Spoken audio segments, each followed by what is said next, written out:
all of whom are aged between 21 and 24, to fight in the Russia-Ukraine war. It's still unclear whether the group received any financial incentive, but Hawks spokesperson Katlego Mogale says investigations will uncover the truth. These suspects are all from Gauteng at the moment, but we're not ruling out that there is other people that we would eventually, during the investigation, get from other provinces. She says current evidence indicates the operation could be part of a much larger network, but adds that the investigations will reveal the full extent of the mercenary recruitment drive. Alpha Ramshwana, Eyewitness News in Kempton Park. The appearance of former Ekurhuleni city manager Imogen Mashazi before the Madlanga Commission of Inquiry has raised eyebrows today as she displays uncanny behavior, making faces and scrolling on her phone.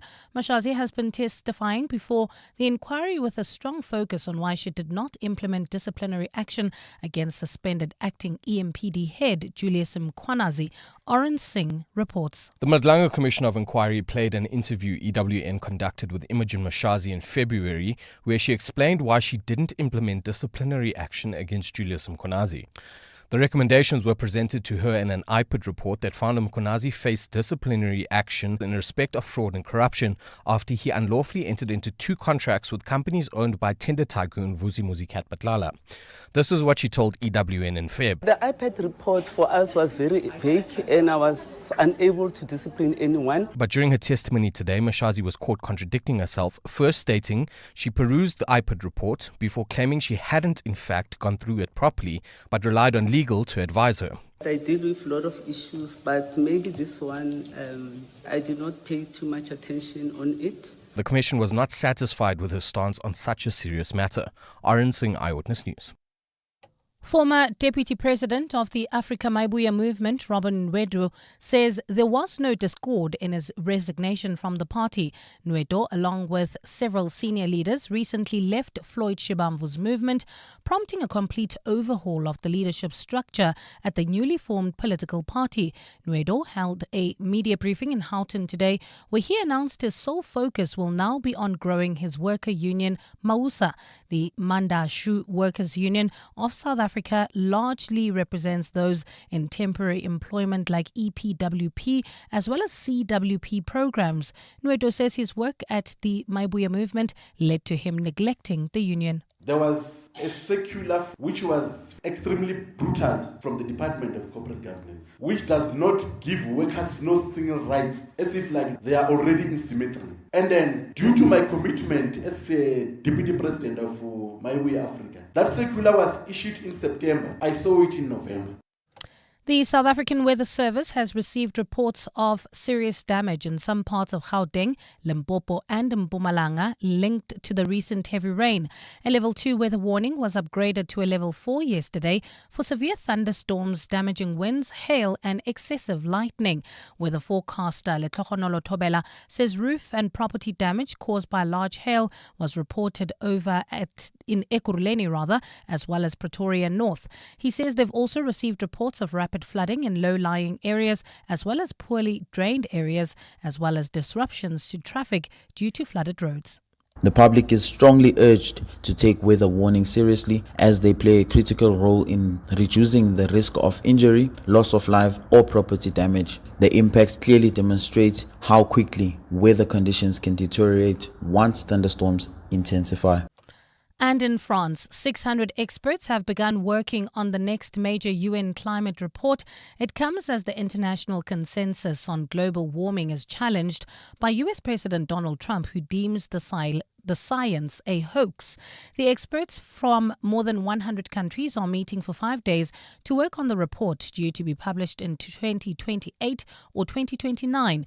The previous report by the Intergovernmental Panel on Climate Change, released in 2023, had warned that the world was on track to breach the 1.5 degrees Celsius warming threshold by 2030.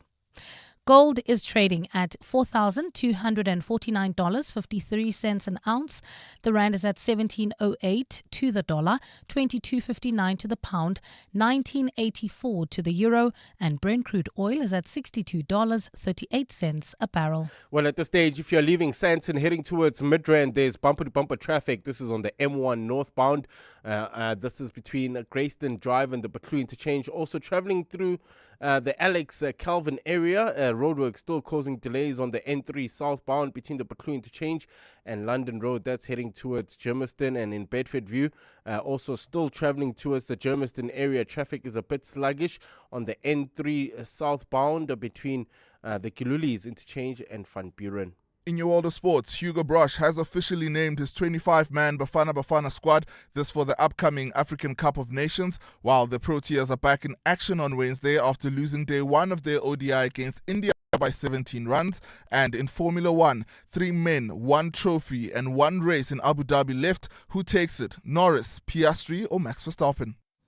It's a partly cloudy afternoon in Gauteng with scattered showers and thundershowers expected. Temperatures have peaked at highs of between 16 and 26 degrees. The top story in EWN, the Hawks say they have not ruled out the possibility of more arrests in the Russia mercenary recruitment scandal. EWN, in touch, in tune and independent. For the latest, visit ewn.co.za or download the EWN app.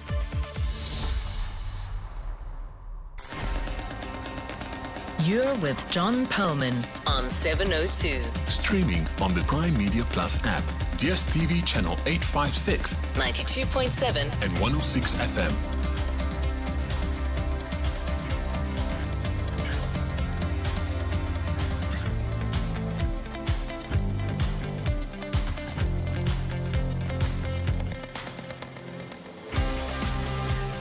Very good afternoon, everyone. It's 8 minutes past 3 on Monday, the 1st of December. How was the weekend? How's the week starting for you? Well, I hope. Home straight for some people, although I must admit the home straight still looks like it's pretty long for me. Long way to go, lots to do. But yeah, I can kind of feel December because it is December, but it's not quite December, which is when we absolutely chill properly. So technically, yes. We are in the last month of the year. This is 702 Drive with me, John Perlman, wherever you're listening to us in 702 land. Welcome to the show. Last week, we talked about how cold callers were trapping people into debt review agreements that ended up costing them a lot of money and actually messing up their lives. A good number of you at the time called in to say that the National Credit Regulator should be stepping up. They should be helping people to get that control back. We have been waiting for them to come on the show. They'll join us at 10 past 4, and I'm looking forward to that very much indeed. I'm sure they have some things to say in response to the points many of you were making. Some other things. Today is World AIDS Day. How are we getting on with covering the huge funding gaps left by the withdrawal of US aid? More on that at 10 to 5 with Professor Linda Gale Becker from the University of Cape Town. 5 suspects have appeared in court charged with recruiting South Africans to fight on the Russian side in the Ukraine war. They've been using false promises of training and possible jobs. Alpha Ramushwana was in court. He'll update us shortly. And as our country's economic distress continues, what steps can we take right now to address the growing scourge of malnutrition? In other words, not steps that involve other things like the economy growing or jobs being created and so on, but things directly related to the way we respond to the availability and price of food.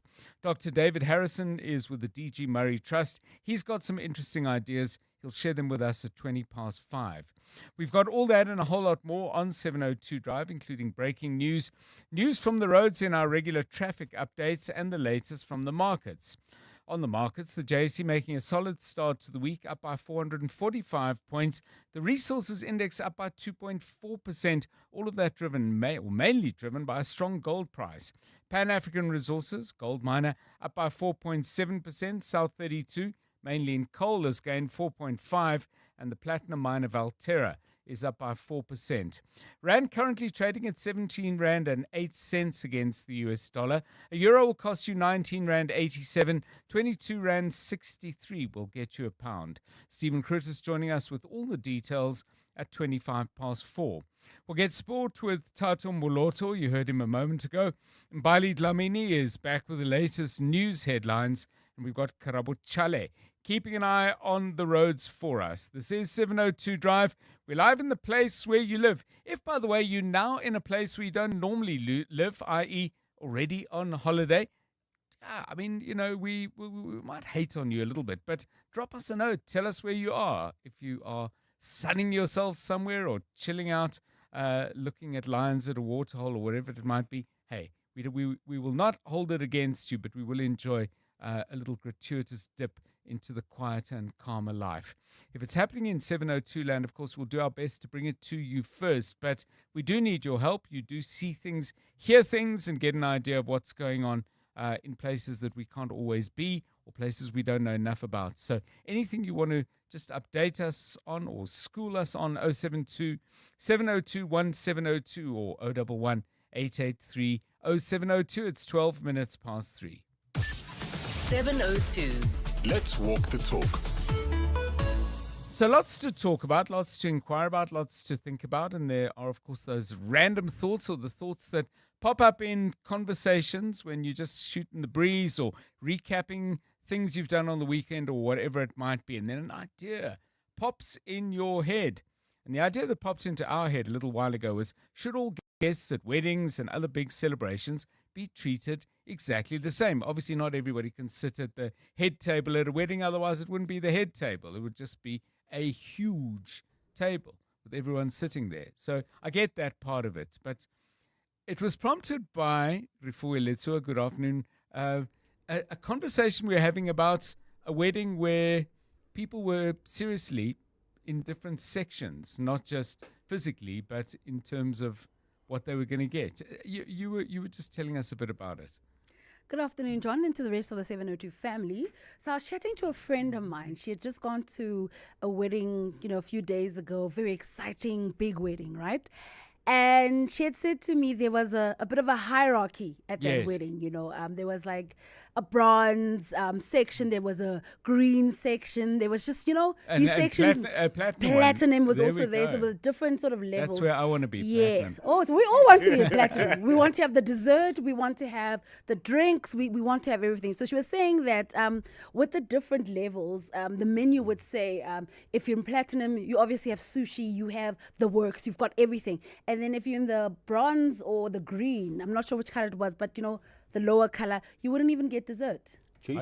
Okay. And because she knew people, she sort of worked her way into the upper class. So were their name wrist like? I think there were wrists. Yes, she did mention there was a wrist thing there, and I think you had to tag in or something. But it was really super organized, and she was just happy that she had just moved from wherever she was, which was like a general access. When you had a concert, general access. She went in, and everything was different. Even the way the waitress were dressed was also different. So this was like a hired event venue, not at home, at stuff venue. like that. Yeah. Venue. So I mean, tell me, is this a common thing? I mean, look, I just want to say I would not accept a platinum wristband because it would almost certainly clash with what I was wearing. And I mean, having spent the time that I always do on my outfits, there's no way. In fact, I don't think I would wear a wristband unless I could kind of push it right up and it mustn't clash with my watch. Jeez. So I mean, your jaws dropped. You've never encountered anything like this. Nothing like that, where everybody's like kind of grouped and categorized about. Wow, VIPs and. So with us, I'm used to it's the wedding season now, right? Yes. It's December everywhere. It's the wedding season, and we're going home to Limpopo. There's always a wedding there. We're going to Sirius in the rural areas, and with that kind of situation where we have the weddings at home, not the venue. Everybody is invited, but we have this huge tent where the people who verbally invite, like we make it's a cultural thing there where you have to call. We don't send invitations. You visit, you go to the uncles and and then those close family members are the ones that obviously that are going to get the VIP in the tent, and very close friends and which we are used to. Yes, but then we don't do invitations. The rest of the community can come. Yes, and then they get. Obviously they won't be allowed in the tent because that's all the invited people. Right. But everybody gets the same treatment. Whatever's being served, whatever is everybody being gets. served. Yes. Yeah, but then when we're popping the champagne and stuff like that, obviously they won't get because there won't be enough of that. Yes. But yeah, we don't really exclude everybody directly. I've been to other weddings where obviously it's a venue, but everybody, there was no category of who's who getting what. Not getting dessert because No, you guys, are green nah. or brown. I wouldn't go if I was a green.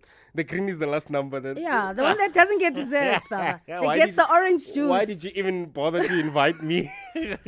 Well, I mean, it's interesting what you're saying. I mean, you're saying very, very strongly, Karabo, that this is not common at all, and I'd be very interested to hear from listeners. But on the question of should everybody be treated the same? I think the wedding should be at least. No, I don't get that. Johnny, please send your message. You put 49%. I don't understand. That's what's thrown me. Otherwise, I will definitely read it, Johnny, but just tidy up the percentage thing. I think maybe that's just your thumb got in the way of the finger that was doing important work while you typed. Dan says, Akeri, we all invited. Now, what's happening now to my screen? Let's jump to something else. Come back.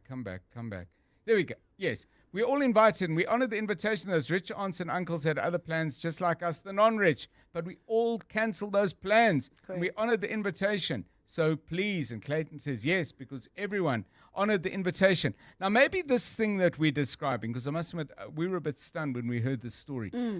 Maybe it's an outlier, or maybe it's a bit of a creeping trend, that we need to talk about. So give us a call on 011 883 0702. You might need to change your position on the wristbands, Not now, but a couple of years' time, we'll chat again. But let's chat now. Your views, please. 072 702 1702, and any direct experiences of these things, give us a call on 011 883 0702. 18 past 3. Let's find out what's happening out in the traffic. Karabo Chali, we are all invited to your traffic report. Definitely no special treatment for individuals here. It's all roads heading home. At this stage, it's heavy delays. That's if you're leaving the Sandton area on the M1 northbound.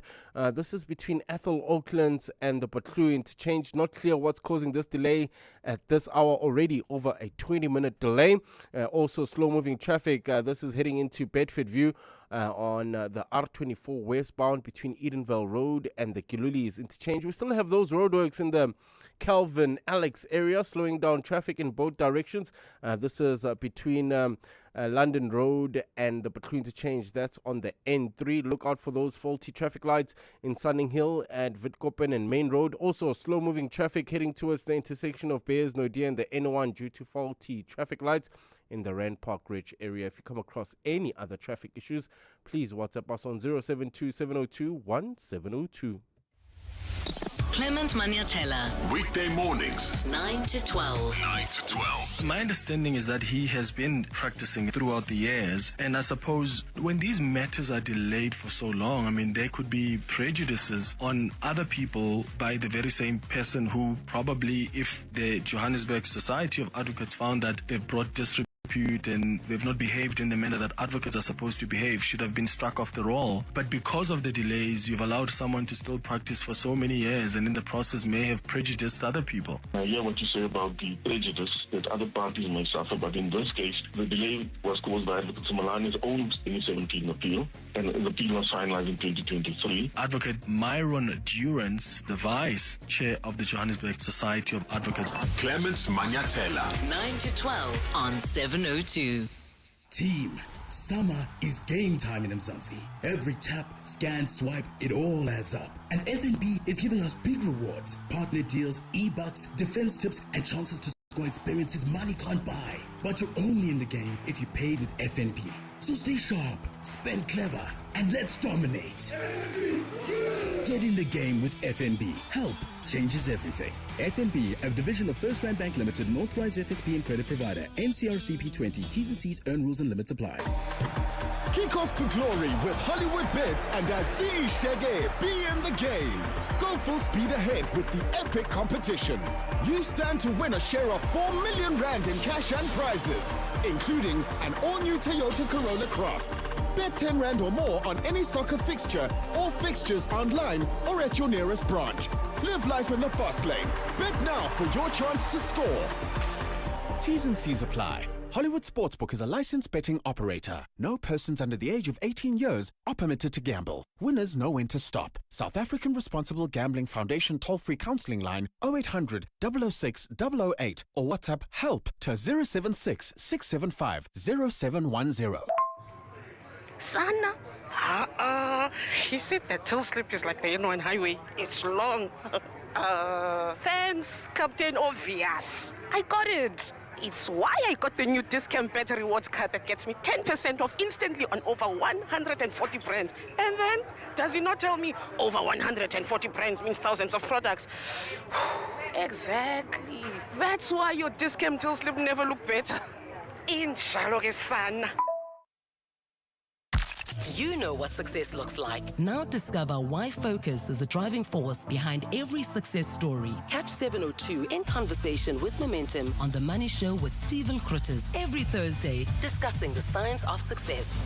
Step into the mindset of top financial achievers and discover how your thinking, behavior, and focus can shape lasting financial success.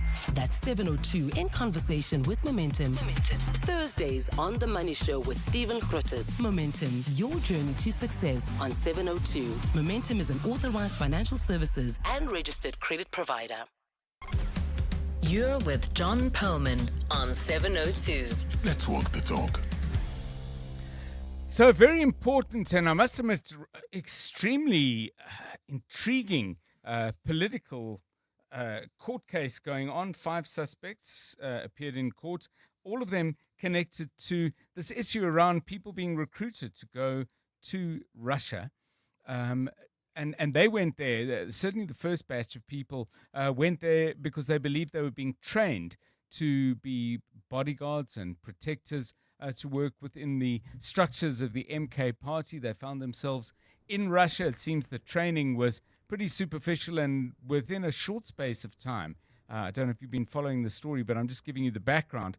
Within a short space of time, they found themselves on the front line in the war against Ukraine. Much has followed since, with people begging for government intervention to actually get them out of there and get them to safety. I cannot begin to imagine how terrifying this situation they found themselves in must be. But now it's in court. So who is in court and what are they charged with? Let's welcome to our studio here Alpha Ramushwana, who's just come back from the court hearing. Alpha, very good afternoon to you, covering it for EWN.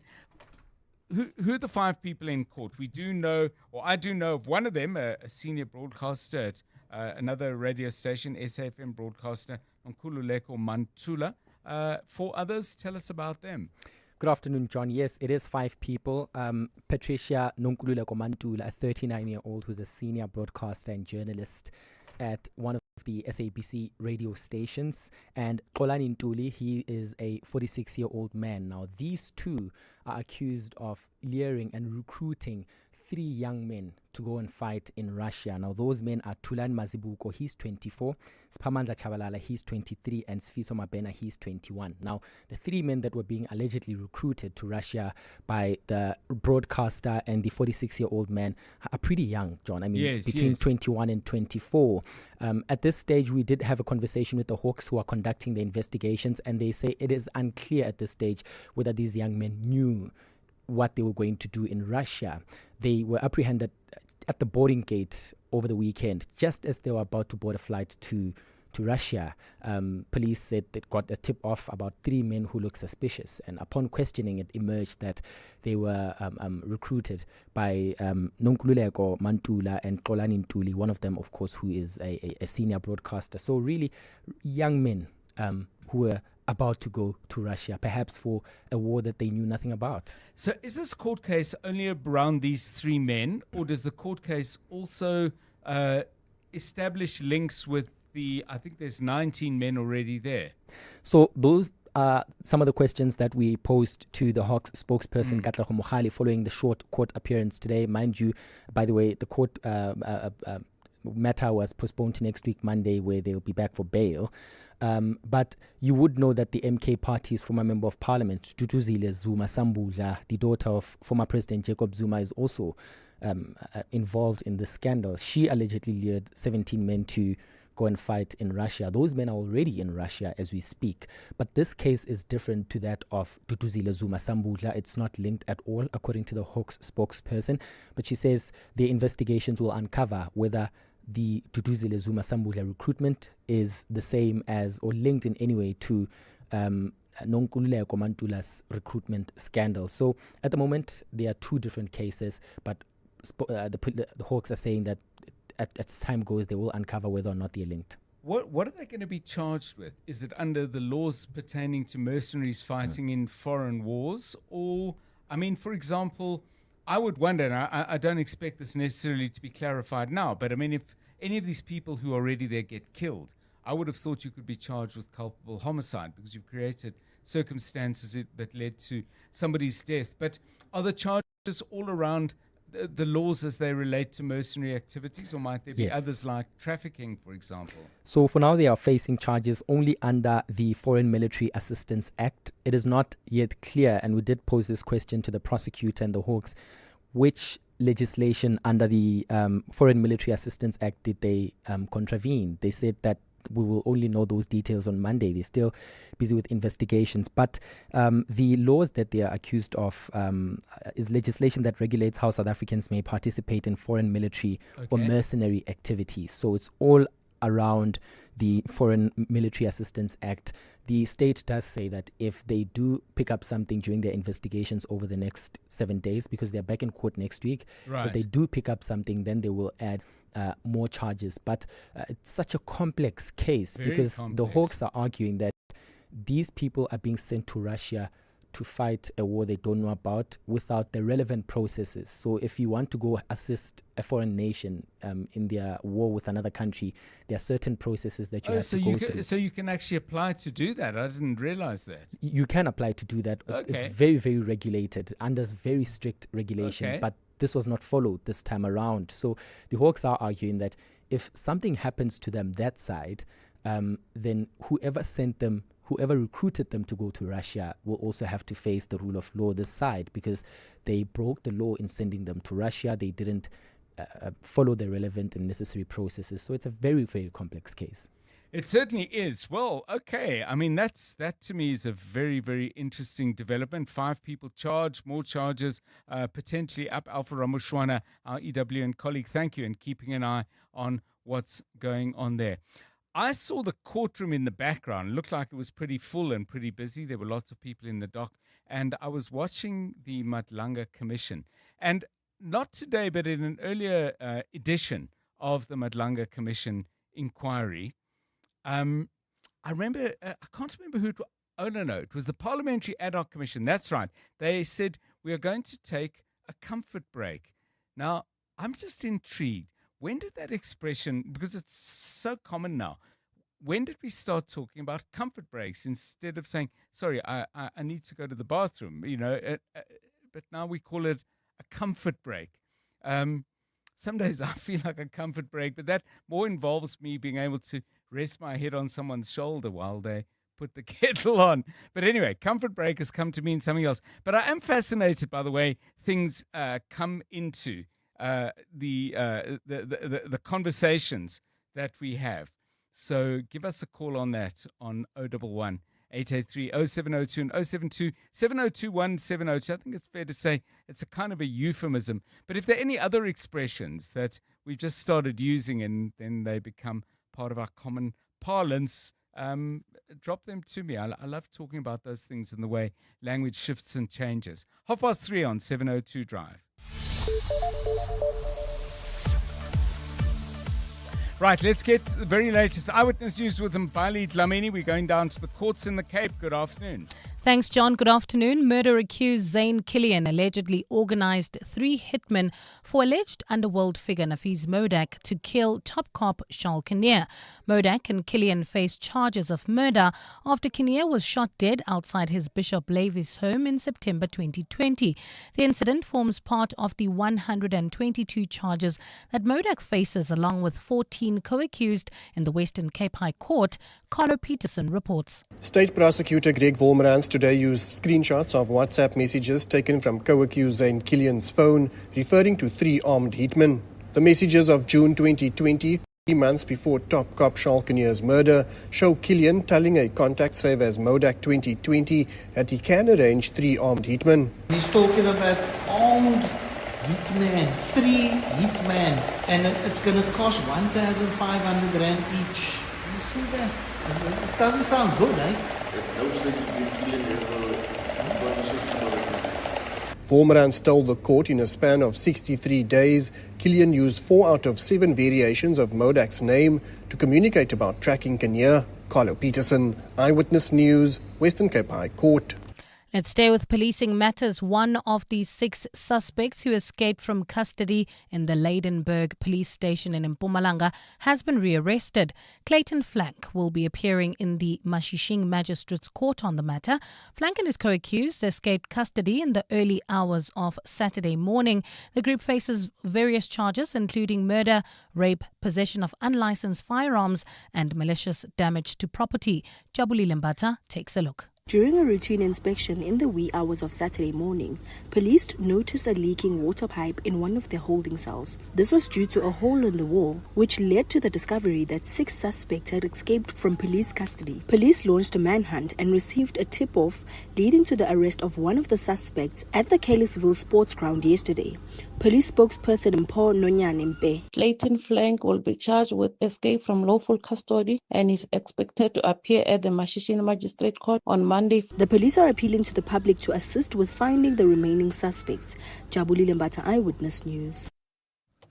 And speakers and presiding officer from parliaments in the Southern African Development Community are grappling with how to plan and budget for climate change. At a symposium underway in Durban today, they are focusing in particular on the impact of weather-related disasters on women and the youth. Vice President of the SADC Parliamentary Forum, Sylvia Isaacs, says parliaments can no longer continue to pass budgets that don't make provision for climate financing. Lindsay Dentlinger has more. Secretary to Parliament, Xolile George, says the theme of this 58th Plenary Assembly of the SADC Parliamentary Forum has been chosen in recognition of the disproportionate impact climate change is having on women and youth in the region. George says MPs need to reflect on how legislation, oversight and policy can safeguard the region. Many young people in the region aspire for livelihoods in agriculture, yet climate variability makes this sector increasingly unreliable, leading to underemployment and disillusionment. As the plenary meets in a province prone to floods and storms, former NCOP Deputy Chairperson Sylvia Isaacs says climate change is fast becoming the new normal. The question this symposium must respond to is not if we should act, but whether we have the courage to wield our unique parliamentary powers with the urgency this crisis demands. Parliamentarians have been receiving presentations from disaster and climate experts on the impact this is having on livelihoods in the region. Lindsay Dentlinger, Eyewitness News. It's a partly cloudy afternoon in Gauteng with scattered showers and thundershowers expected. Temperatures have peaked at highs of between 16 and 26 degrees. Driving through Sandton heading towards Midrand, we have bumper-to-bumper traffic. This is on the M1 northbound between Athol, Oakland and the Patlu interchange. Also, we still have those roadworks in the Calvin Alex area heading towards Germiston. N3 southbound slowing down traffic between the Patlu interchange and London Road. The top story in EWN this hour, murder-accused Zayn Killian allegedly organized 3 hitmen for alleged underworld figure Nafiz Modak to kill top cop Charles Kinnear. Africa Milani. Weekday mornings, 4 to 6. Your thoughts and reflections on the president's address yesterday? It was a political platform that the president, took. I think it's not unexpected. He had basically won a diplomatic triumph by hosting this, particularly in the face of the U.S. boycott, and he was going to take advantage of that and tell the nation that they had done a good job. We do know that the Department of Trade, Industry and Competition continues to try and negotiate a trade agreement between the two countries. I do not follow Donald Trump on Truth Social, I must confess. I don't know if he's reacted in any way, shape or form. Africa Milani. 4 to 6 on 702. Brilliant ideas are born every day across Africa, but to become breakthroughs, they need the right home. Wits University is answering that call with the Wits BioHub, Africa's first fully integrated bedside to bench to breakthrough campus. Catch 702 in conversation with Wits University on 702 Drive with me, John Perlman. Tomorrow, as we discuss the groundbreaking Wits BioHub with Professor Glenda Gray. Tune in to learn about this 28,000 square meters of world-class science working to turn discovery into impact for good. Don't miss it on 702. Tired of long queues and waiting times at labor centers? The Unemployment Insurance Fund, UIF, has made things easier for you. Now you can access UIF services anytime, anywhere through the UIF Online Services platform. Submit and track your claims outcome. Upload supporting documents. Submit a payment request. Check payment status or update your personal details, all from the comfort of your home or office. It's fast, simple, and user-friendly. All you need is an internet connection. So why wait? Visit uifonline.labor.gov.za/UIF Online today and experience convenient, efficient service at your fingertips. UIF, working for you. At Checkers, we do more so you get extra this Christmas with over 2 billion rand in festive savings. Like Lindt or chocolate cornets, 200 grams, any for 139.99 each. And Clover Butro full cream modified butter spread, 500 grams, 2 for 149 rand. Plus, stand a chance to win your share of 7 million rand in prizes. Simply buy any 3 qualifying products and swipe your extra savings card to enter. Valid until Sunday at Checkers. T&Cs apply. Business Outsurance are experts in business insurance for general practitioners, dentists, surgeons, and other medical specialists. Kuveni. It's so nice to know the business risk is taken care of by Business Outsurance. The call center was just a dream to deal with. Very seamless, easy experience, and it just feels like the people we're talking to on the other line understand our needs.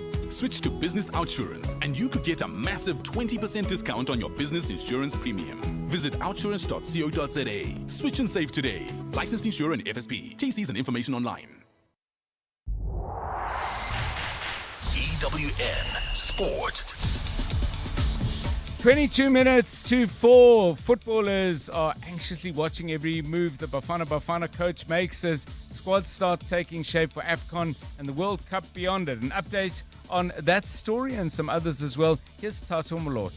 That's correct, John. Good afternoon. With just 20 days left until the 2025 African Cup of Nations kicks off, Hugo Broch has named his final 23-man squad for the tournament. Regulars in Ronwen Williams, Tebogo Mokoena and Oswin Apollos feature in the team that will kick off their campaign against Angola on the 22nd of December. With a breakdown of the rest of the squad, here's EWN sports reporter Tolagele Mganga. After concerns about the fitness of Themba Zwane, Hugo Broch has opted against calling up the Mamelodi Sundowns man for the 2025 Africa Cup of Nations. Youngsters Tylen Smith and Chandre Campbell have been picked with an eye on the future, while Tebang Moremi is rewarded having played 19 games and scoring 8 goals for Orlando Pirates so far this season. Ekrem Reyners has dropped down to the standby list with Elias Mokwana amongst the forwards selected to lead the line for South Africa. Lyle Foster's also in the mix and will participate in his first continental competition, having missed the last Africa Cup of Nations for mental health reasons.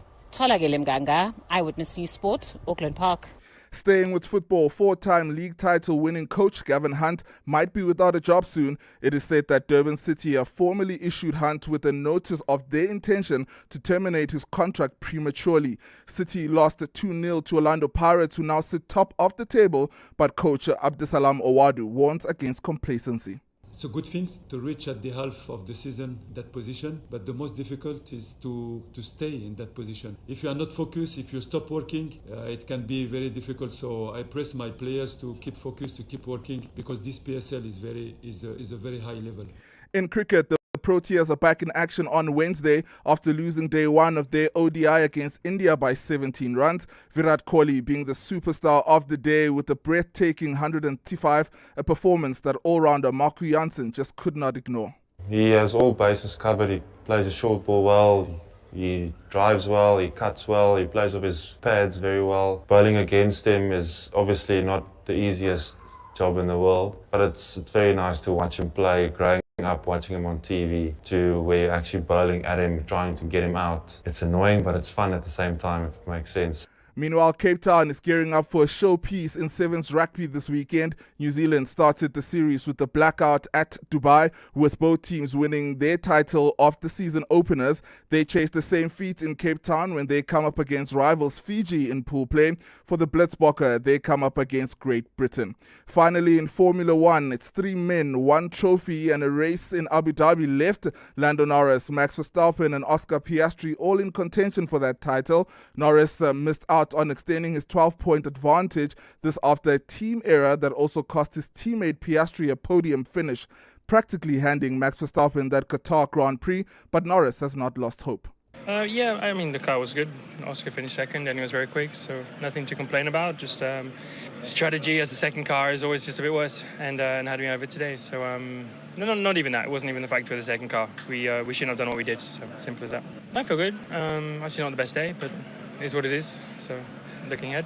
Tato Moloto, Eyewitness News Sport. EWN Traffic.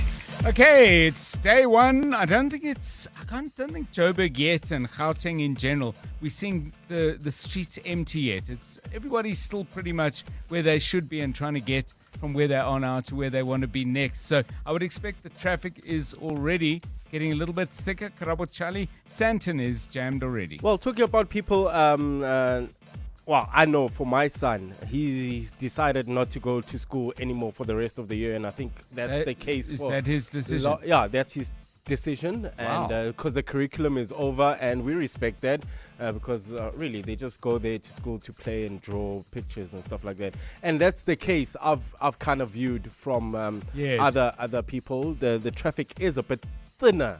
Okay. This time of stage, because most kids are not going to school. However, it is peak hour traffic, John. So there's bumper to bumper traffic if you're leaving Santon at this stage.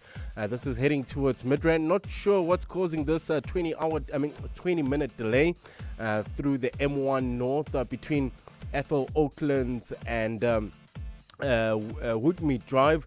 So if you have any info, please let us know. WhatsApp us on 072-702-1702. There's also slow-moving traffic. This is heading towards the Germiston area in the Calvin Alex area. That's roadworks on the N3 southbound between the Buccleuch interchange and London Road. There's also slow-moving traffic if you're heading towards Bedford View. This is coming from the Edenvale area. Traffic pressure R24 westbound between Edenvale Road and the Gilulis interchange. And there's also bumper-to-bumper traffic approaching the intersection of Malibongo Drive and Mahogany. That's in the Randburg area due to faulty traffic lights. If you come across any other traffic issues, please WhatsApp us on 072-702-1702. There's more EWN on air, online, and on the EWN app. You're with John Perlman on 702. Let's walk the talk. So we were chatting a little bit earlier about whether is this becoming a thing, or is this an absolute outlier, where one of my colleagues had a chat to a friend who was recently at a wedding where the guests were given different colored wristbands and they got different food and everything was different depending on which section they were in. Karabo Charlie's still shaking his head. Tato, have you noticed any kind of trend like that, or is this just a one-off, unlikely to be repeated? I do get a thing here from who's this? He says the treatment should be the same, but we live in a society where there will be guests who would want to be treated differently than others. And let me just give proper credit for that. That's from Tsepo. Seeing any of this creep into the world as you know it? Look, John, it creeps in everywhere almost. You see that car washes where certain cars get a particular treatment. When you go to a Chisanyama, there is parking for the Ferraris, the Porsches, but you must park at the back there. Even at weddings, I found it with celebrity weddings quite often, where the celebrity guests will be all bunched up in one group because they know how to handle each other, and I guess they know how to act. And then the rest of us are just with all the normal human beings. But you wouldn't get different food. Well, maybe not food, but the bar tab might be different. Ah, okay. So they're getting, the splash is a little more golden, or whatever the liquor is. I mean, traffic, we don't give like a special report, like depending on what kind of car you drive. If you're stuck, you're stuck. And if you're in a Scorocoro or a supercar, you're stuck with the Ferraris. That's it. Ferraris, Fords, all in it together. Keep those coming, please. Give us a call on that on 011 883 0702 and 072 702 1702. It's 14 minutes to 4. Drive home with John Perlman on 702. Let's walk the talk. Right, John is on. Right, let's focus on this because I think it'll be a lot of interest for all of you. We've been talking about this for quite a while. According to the Department of Transport, the validity for driving licenses is going to be increased from 5 to 8 years. Some various organizations have been pushing for it. And according to the Department, from everything I've been reading over the last couple of hours, this is something they're actually going to do. It's on the way. Colin Msibi is Department of Transport spokesperson and joins us now on 702 Drive. Mr. Msibi, welcome and thanks very much for giving us your time. First of all, give us the lie of the land, please, the state of play, if you will. Is this going to happen? And if so, do we know by when? Good afternoon to you. Good afternoon, John. My advice is that you must always speak to the pastors at the wedding. So yes. They always get the best food. Oh, okay. So you must always speak with them. Well, look, in terms of the license, the issue, yes, indeed, it's the issue that we are almost finalizing. Okay. What's left right now is the cost analysis, cost-benefit analysis, obviously, for the driver's license holders. So once that is done, I think it would be all system goes. So we should be able, the DLCA has been seized with that particular project for quite some time now. We thought it would be done by now, but I think we're almost there. So almost there. What does that mean? Are we looking in the first quarter of next year? You're saying there's a cost-benefit analysis, which would suggest to me at least that there are some people who feel that not all questions have been answered. What do you reckon? Well, the cost-benefit analysis obviously looks at how the license holders would benefit. Obviously, if you go after 8 years to go and renew your card, it simply means you've saved quite your time, but also your money. Yes. There also is another end of this, which is the revenue in terms of the municipalities, whoever benefits out of this particular project. So we've got to look at all those because we've got to engage those stakeholders. So it is not something that happens overnight. We've got to speak to SALGA and them. So this is the work that is being done currently. And I think once that is finalized, I honestly think that the decision is there to say we're moving towards 8 years. I think it is just to mitigate all those issues before we could then say we are going to be implementing. I think we're almost there, almost 80% there. Yeah, it's interesting you say you need to consult with SALGA. Who in the end would make the policy? Presumably it would be a national decision. Indeed. Yeah. Indeed. But it's not a unilateral decision. It's simply, I think that is where we would normally then have people saying we were not consulted. So we're trying to avoid that monkey on our shoulder. When down the line, then they come up and say, but we're not consulted. So we've got to speak to all your stakeholders, engage them, and then you make a decision on the basis of also taking what they have said to you. But the decision lies in our hands. Yes. It is possible, of course, that there can be too much consultation if there's something that needs doing urgently, but I guess this doesn't fall under urgent. Mr. Msibi, what about the process of actually producing driver's licenses? We have been bedeviled with issues around the machine and difficulties in procuring a suitable replacement. Where do we stand on that? Because the backlogs at times have been severe. Look, we've managed to deal with the backlog, and I think we've produced, since the 8th of May, up until now, I think we've done over 2.1 million cards. Right. And the backlog that we've been talking about, remember, we are from a backlog of about 733,000 cards that needed to be printed because of the issue of the machine, which has broken since February up until May. So that backlog has gone down. I think last I checked, it was around 120 or so Right. 1,000 cards that were not printed, were ready for printing. So we've managed to cover a lot of ground when it comes to that. But there's an issue which is in court. You would recall that the service provider was appointed at some point, but that the Auditor General found issues with that particular contract. And we had to go to court to see if it can be set aside. And that is sitting in January 2026. So we will await the court outcome. Basically, we are saying to the court, here we are, we've been able to appoint the service provider through the DLCA, but there are irregularities in the process, more so in terms of the prescripts that were followed and so forth. So we're saying to the court, tell us, we want to set this aside so that we are able to start the process afresh. So that is the decision that we want. We call it a declaratory order from the court. So we're waiting for that. It's happening in January. But remember, we had said we need to have an interim solution. So we're almost there even with that. We've been dealing with the SSA, trying to get the prototype approved in terms of the security features and all that. So that's been done. So we are almost home with the interim solution because the issue of having to get new machines is going to take a while. Yes. So you've got to have a stopgap measure, and that is the interim solution that we're talking about. And I think from next year we should be able to get cracking in as far as printing with the interim solution that we're looking at.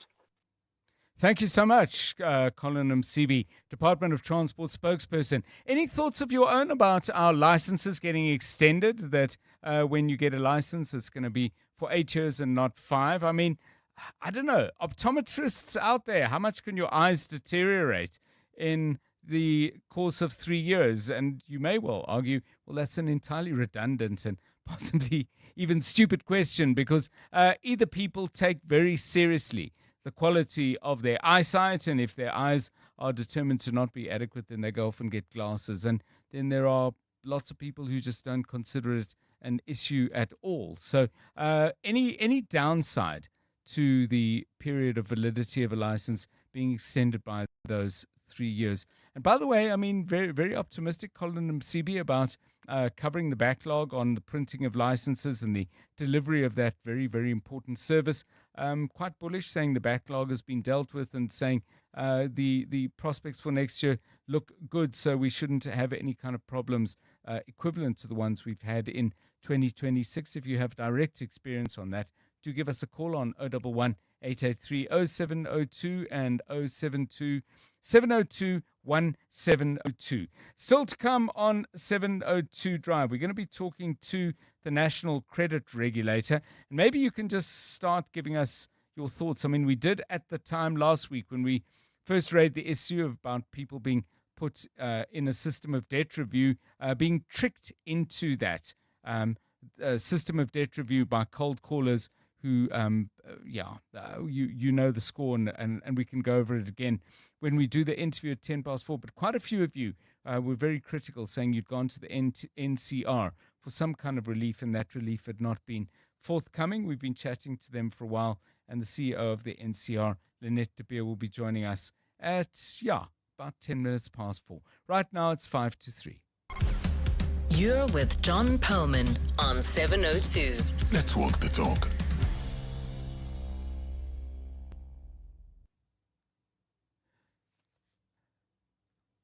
The Midday Report. Weekdays, 12 to 1.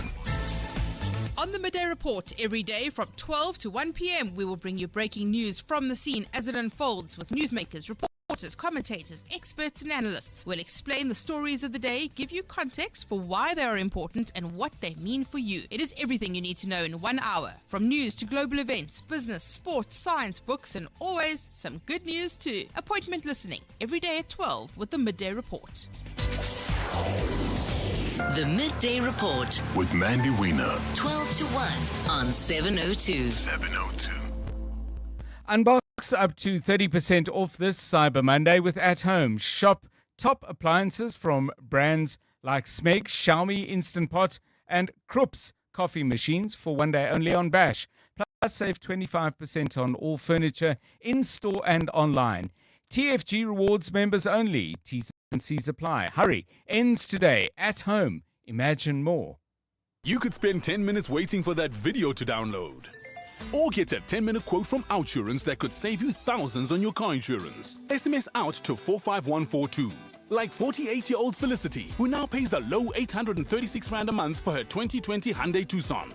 With Outsurance, you get the legendary Out bonus that pays you a percentage of your premiums back if you're claim-free. SMS out to 45142.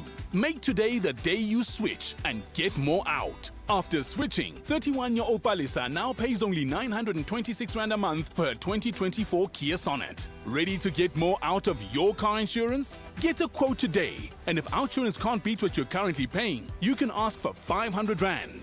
Make that 1,500 Rand if you've been claim-free and with the same insurer for 3 years. Savings or cash, you have nothing to lose. SMS out to 45142. That's out to 45142. Outsurance, licensed insurer and FSP. TCs and information online. In ancient Corinth, as Alexander the Great approached the philosopher Diogenes and offered to grant him any wish, Diogenes simply replied, "Stand a little out of my sun." At Plus 94 Research, we believe in illuminating the path to informed decisions. By removing the shadows of uncertainty, we let the light of data-driven insights shine through. Don't let assumptions cloud your vision. Step into the light of clarity. Plus 94 Research, the science of decision-making. John is on X. At John Perlman. 702 Drive. Well, the issue of political party funding is something of a topic that comes up every time there's data released on which parties are getting what amounts of money. And then there's the bigger questions as well about levels of disclosure. And indeed, questions get asked when some parties that appear to have a great deal of cash don't declare any money at all. So whenever there's information, we are interested in Lindsay Dentling, our EWN colleague. Apparently, there is some new information as we close out yet another year in politics. Lindsay, a very good afternoon to you. Political party funding, why is it in the news again? Good afternoon, John. Well, as you know, every quarter the IEC does release the latest disclosure report of who declared what. And what makes this period maybe a little bit interesting is that during this time is when the president officially approves a recommendation from Parliament to increase the amount of money that political parties are allowed to receive from private donors to 30 million Rand a year, and also raise the disclosure limit. And that is really something civil society groups have really been unhappy about, that political parties now only have to declare any donations over 200,000 Rand. And in this particular period of that they've just released the report of, which covers July and September this year, only 4 political parties have made declarations, John, so a very, very dry season. In total, only 2.4 million Rand, and that ranks among the lowest totals we've seen since declarations became mandatory. And it is the Democratic Alliance who has declared the most of those 4 parties, half of that 2.4 million Rand. In fact, are 2 donations made to the DA. Action SA's leader, Herman Mashaba, continuing to prop up his party. The ANC received a donation in kind, which they are in a little bit of trouble about because it missed the deadline. And then the Inkatha Freedom Party has also made 2 declarations, John, and also in a spot of bother, the IEC says it's investigating one of those donations, which might be considered foreign funding, which you know is not permissible, John. Thanks so much, Lindsay. And it really is extraordinary. I mean, if where there have been breaches by the people who disclose, that must be dealt with. But it seems if you disclose, you're far more likely to be in trouble than if you say absolutely nothing. And yeah, it's extraordinary to me. I mean, there's some political parties, and it's quite obvious that they have a lot of money to spend because you see it in their public displays of either what they believe to be their political influence and power, or the things they do to try and win over voters. And yet consistently, nothing appears to come through the cash machines. So one has to wonder whether the system works at all. Maybe you've got a view on that. Call me if you do. 072 702 1702 and 011 883 0702. It's 4 o'clock. This is EWN. The court rules that apartheid security forces were behind the Highgate Hotel attack, and the Hawks not ruling out more arrests in the Russia recruitment scandal.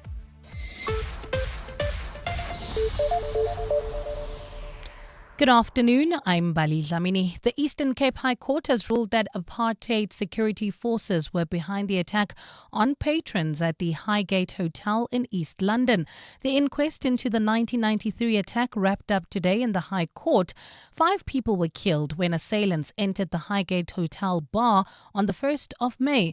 But despite the Truth and Reconciliation Commission hearings, nobody took responsibility for the attack, and the belief lingered that the PAC's military wing APLA was behind it. Today, Judge Denzel Potgieter ruled that the attack was intended to wrongfully implicate the party. The attack was meticulously planned and callously executed with the precision of highly trained operatives. Its consequences were lethal, having virtually destroyed the lives of the many affected parties who are left without any real redress. Its sheer wickedness is beyond comprehension. The Hawks say they have not ruled out the possibility of more arrests in the Russia mercenary recruitment scandal. 5 suspects linked to the saga appeared before the Kempton Park Magistrates Court today. They were arrested at the weekend for allegedly luring South Africans to fight in the Russia-Ukraine war. They're accused of violating legislation that regulates how South Africans may participate in foreign military or mercenary activities. Alfa Ramashwana reports. 39-year-old Nonkululeko Mantula, a senior SABC radio broadcaster, and 46-year-old Xolani Ntuli were among the 5 suspects who appeared in court today.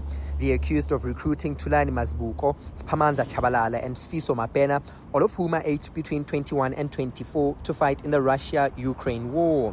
It's still unclear whether the group received any financial incentive, but Hawks spokesperson Katlego Mogale says investigations will uncover the truth. These suspects are all from Gauteng at the moment, but we're not ruling out that there is other people that we would eventually, during the investigation, get from other provinces. She says current evidence indicates the operation could be part of a much larger network, but adds that the investigations will reveal the full extent of the mercenary recruitment drive.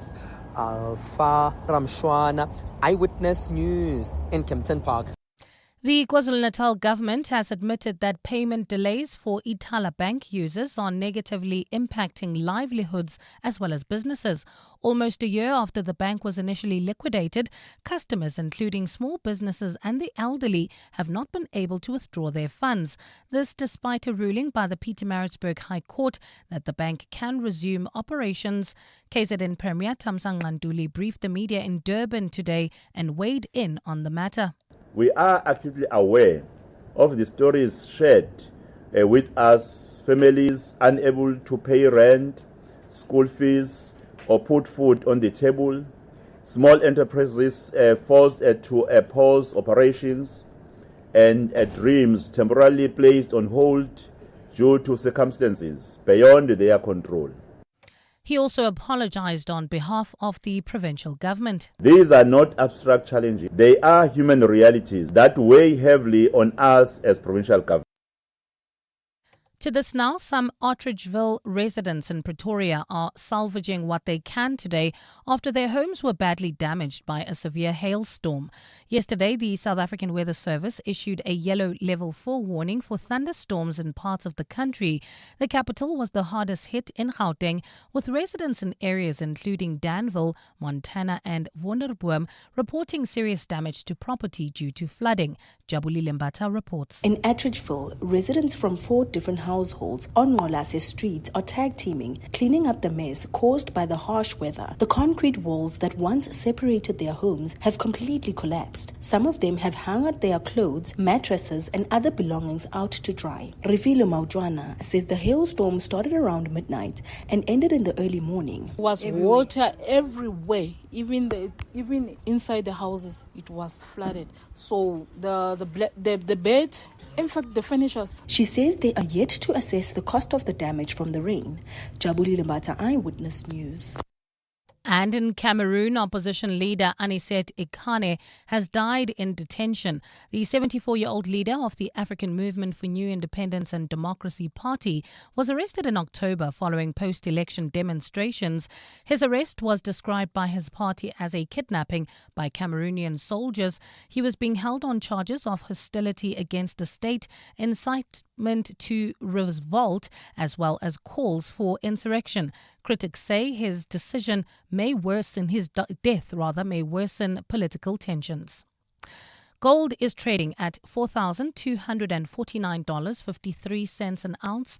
The rand is at 17.08 to the dollar, 22.59 to the pound, 19.84 to the euro, and Brent crude oil is at $62.38 a barrel. Well, at this stage, heading towards Midrand, we still have those bumper-to-bumper traffic in Sandton on the M1 northbound between Ethel Oaklands and the Butler interchange. Edenville, also traffic pressure R24 westbound, heading towards Bedford View between Edenville Road and the Gilulis interchange. In your world of sports, 20 days left until the 2025 African Cup of Nations kicks off. Coach Hugo Brosh has named his final 23-man squad for the tournament.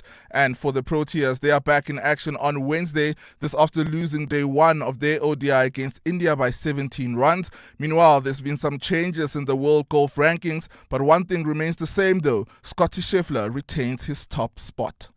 A partly cloudy Tuesday in store for Gauteng tomorrow, with afternoon showers and thundershowers expected. Johannesburg dropping to overnight lows of 14 degrees, peaking at a high of 25. And both Pretoria and Vereeniging dropped to overnight lows of 14 degrees, peaking at a high of 27. The top story in EWN this hour: the Eastern Cape High Court has ruled that apartheid security forces were behind the attack on patrons at the Highgate Hotel in East London. EWN, in touch, in tune, and independent. For the latest, visit ewn.co.za or download the EWN app.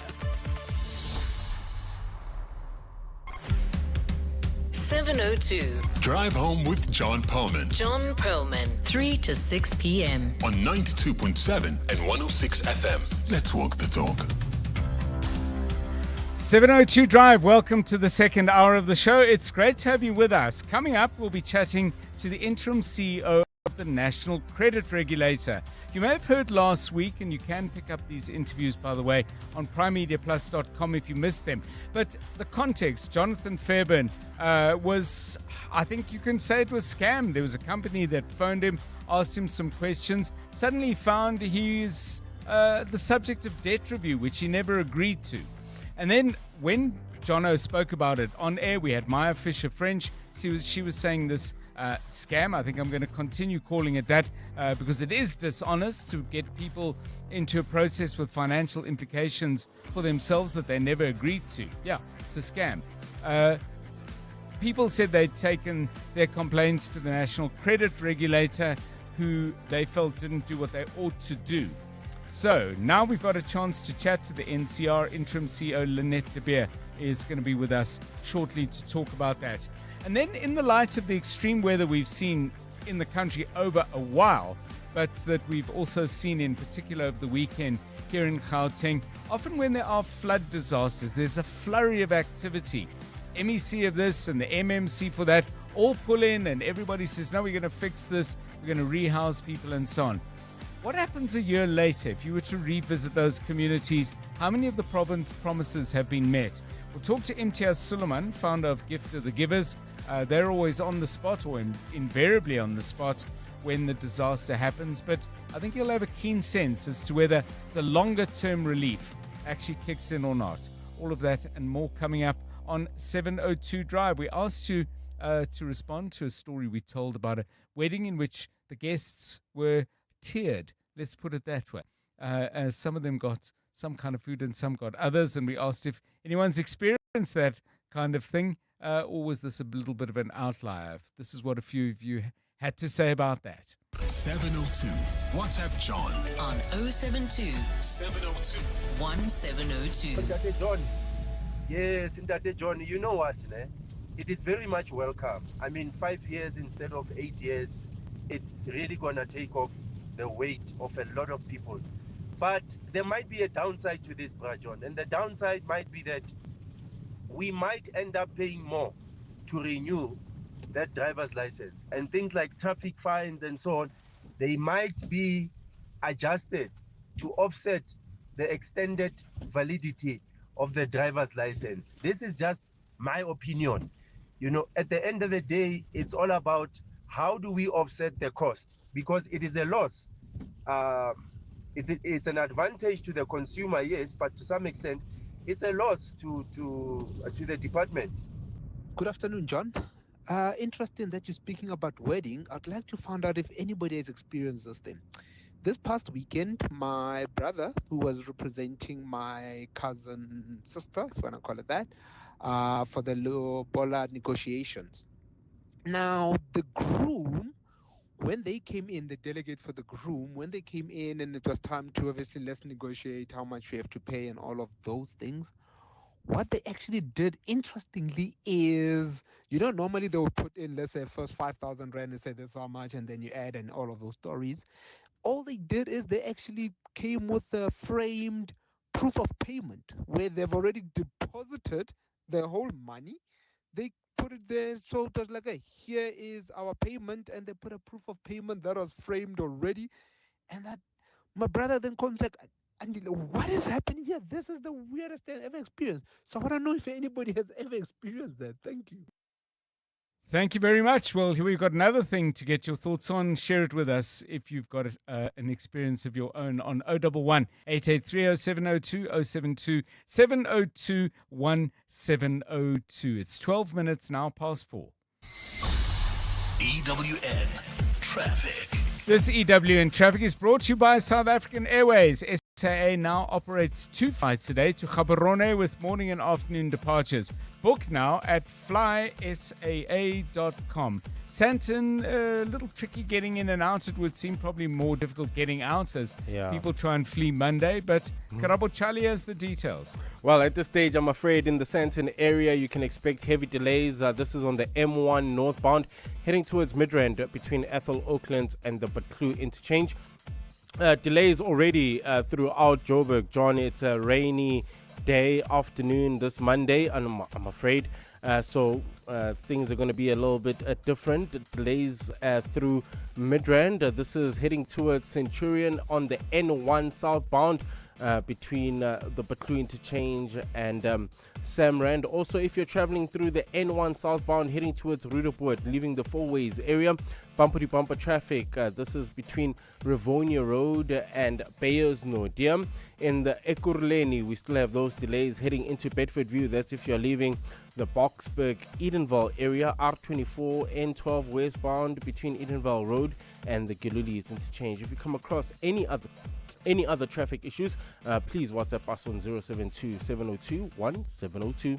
There's more EWN on air, online, and on the EWN app. Experience Johannesburg to Gaborone with South African Airways, where comfort meets convenience. Enjoy premium service, flexible morning and afternoon departures, and the warm hospitality SAA is known for. For a limited time, return fares start from just 2,762 Rand, all inclusive. Book by 4 December at flysaa.com. South African Airways, bringing you closer. T's and C's apply. You're with John Perlman on 702. Let's walk the talk. Okay, so you get a phone call, somebody starts chatting to you, the question of debt that you might have comes up, and before you know it, or maybe you think you know what you're getting into, but you then find that it's actually rather different, and you are now in for debt review, and you have a relationship with a company that you really don't know much about. That is the experience of a number of our listeners. Jonathan Fairburn got us going on this topic because somebody called him, spoke to him. He said he was absolutely not interested, and then he got an SMS confirming that he now had a deal with this company, and he spent some time actually trying to get out of it. But it's Jono's energy that, and unfortunately he's not in the studio today, but has got quite a few people galvanized to try and sort this out. The National Credit Regulator has, some people say, a role to play in trying to protect people from this kind of abuse. And we're delighted to welcome to the show the interim CEO of the NCR, Lynette de Beer. Ms. de Beer, welcome and thanks very much for your time. Companies that can act as, well, I don't know what the correct term is, debt counselors or assist you with your debt by way of debt review. Can anybody set up a company like that and then just go into business and start reeling customers in, or are there rules and regulations that filter out the scammers? Good afternoon to you. Good afternoon, John, and also good afternoon to your listeners. Yes, of course, there is a regulatory process involved for registering debt counselors. It is not just anyone that can register. We do have conditions of registration that applies to debt counselors as well. Right. And we also license them under different categories. So we do have other categories of registrants as well. So at what point, because as you perhaps know, we've been talking about this on the show and we've got lots of people. I do understand that when you raise an issue where there is grievance, you are likely to be contacted by the aggrieved. But I'm sure you know Maya Fisher-French, and she was saying that this is a problem that she and the work that she does, Wendy Nola, similarly, they both say that a lot of people come to them and say they found themselves basically entrapped in a process of debt review that costs them money and also has implications for their credit status. What is the role of the NCR in getting people out of those situations, or are we barking up the wrong tree by expecting you to sort it out? No, certainly not. The NCR has a big role to play, especially where we are responsible also to look at market trends and those that are affecting especially the consumers that we protect under our National Credit Act. Right. So for sure, the practice that we've been seeing, the one that especially that you were referring to earlier, is not legal. So there are definitely consequences for that.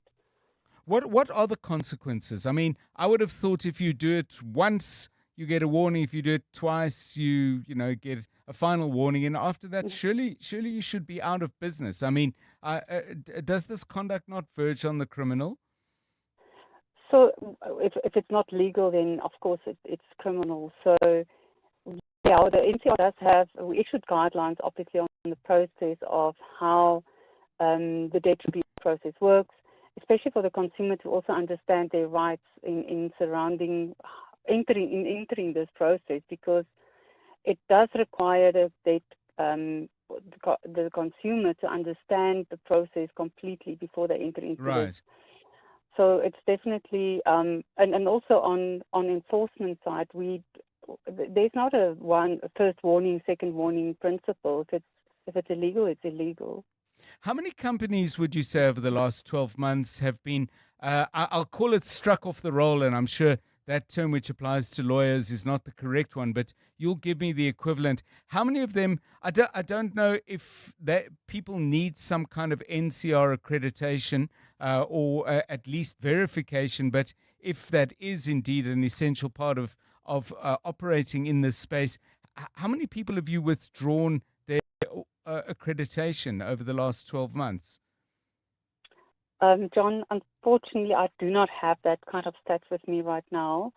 However, if they do, you remember they have to go through the National Tribunal and the Consumer Tribunal process as well. It's not just from the NCR that we just remove them. They have to be instructed to do so also through the criminal procedures that are done through the tribunal.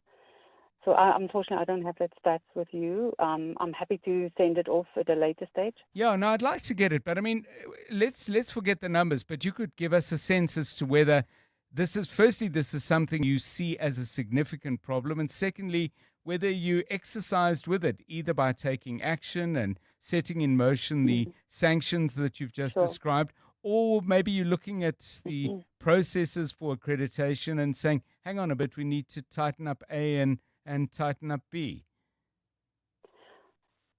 Yes, of course. We have seen the behavior being very prevalent, and also from the number of such complaints, obviously it's indicative that it's an endemic in the industry. So some of these non-compliant parties have gone as far as advertising their services by fraudulently using our name even as the NCR to dupe those consumers into agreeing to that.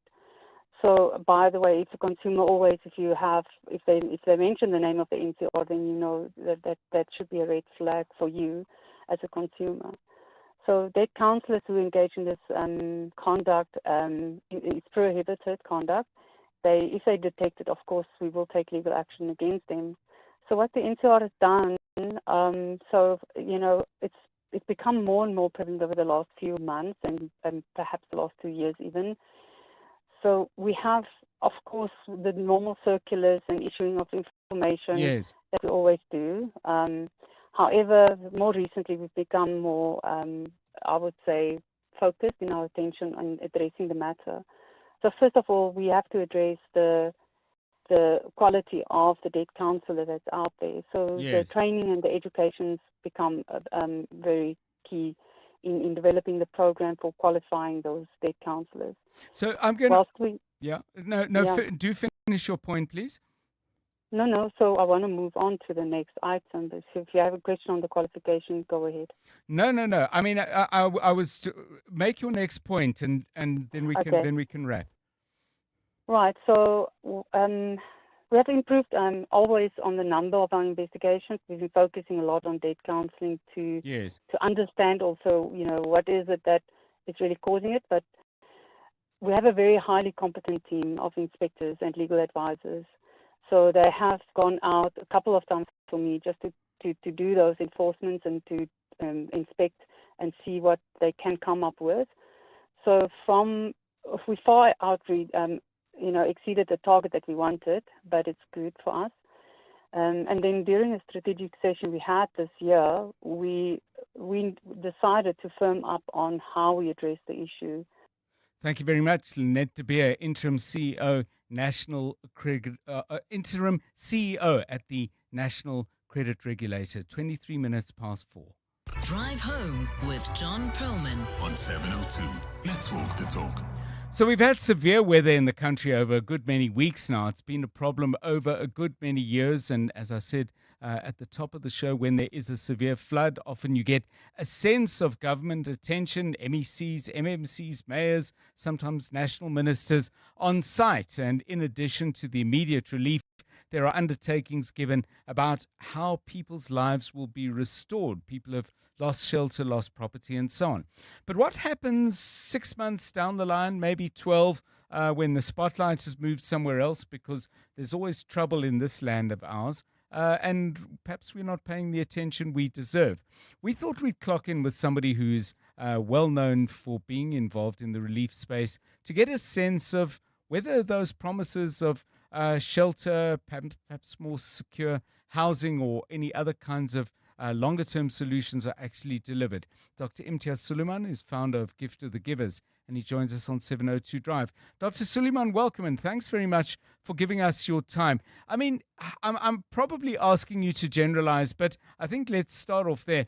In general, after the immediate relief needs have been met or not, because that's never a perfect process. In terms of dealing with the longer-term consequences of a natural disaster like a flood, how would you score and rate government departments? Do they do what they say they would do? Yes, John. By far and large, they do. To a large extent, they do what they're supposed to do, except the timing. They tell you in 1 month's time, it's never going to happen in 1 month's time. Yes. But, to be fair to them, there are processes where everybody is dependent on Treasury to make money available, and of course some departments do have money, but their processes, I always tell government, your guys' processes are way too long to get things done. Everybody says they don't want tender fraud, they don't want this, they don't want that. So there's different aspects to it. Let's go to the simple aspect. Yes. Okay, a fire, look, this year alone, Gift of the Givers, in the Western Cape alone, we've responded to 120 incidents of fire and flood. Goodness.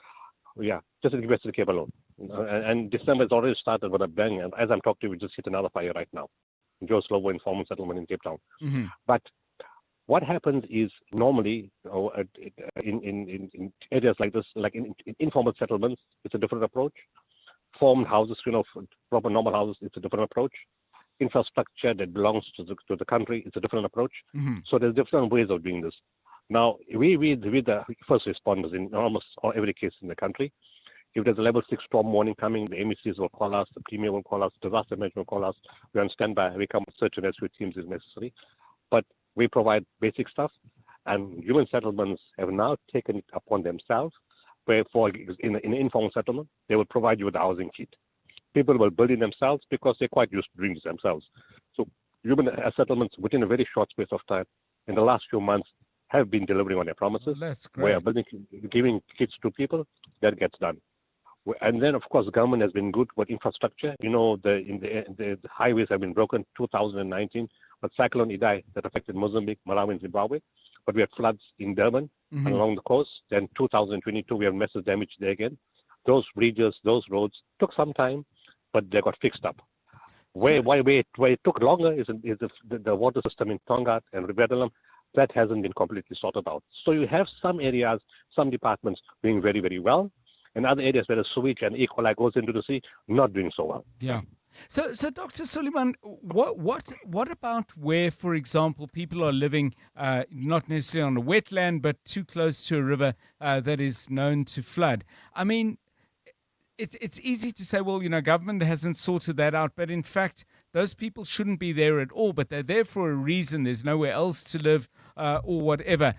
What is your sense of how government addresses a problem that is not just relief and restitution, but is actually structural and societal because of, as I put it, you know, people shouldn't be living there in the first place? That's true. You know, look, we take an example in Alex. The Yangtze River floods every year, you know, virtually every year when the rains come. Every year we were responding, and one year I said to myself, what am I doing? Quite a waste of time process this is. And eventually I got land and moved people from the river banks higher up. Those houses are still there, 105 of them. Never had a flood damage, never had loss of life ever again. So to answer your question, government can sing and shout, but people don't listen, okay? Yes, now, for that to happen, you have to provide them with alternative, not housing.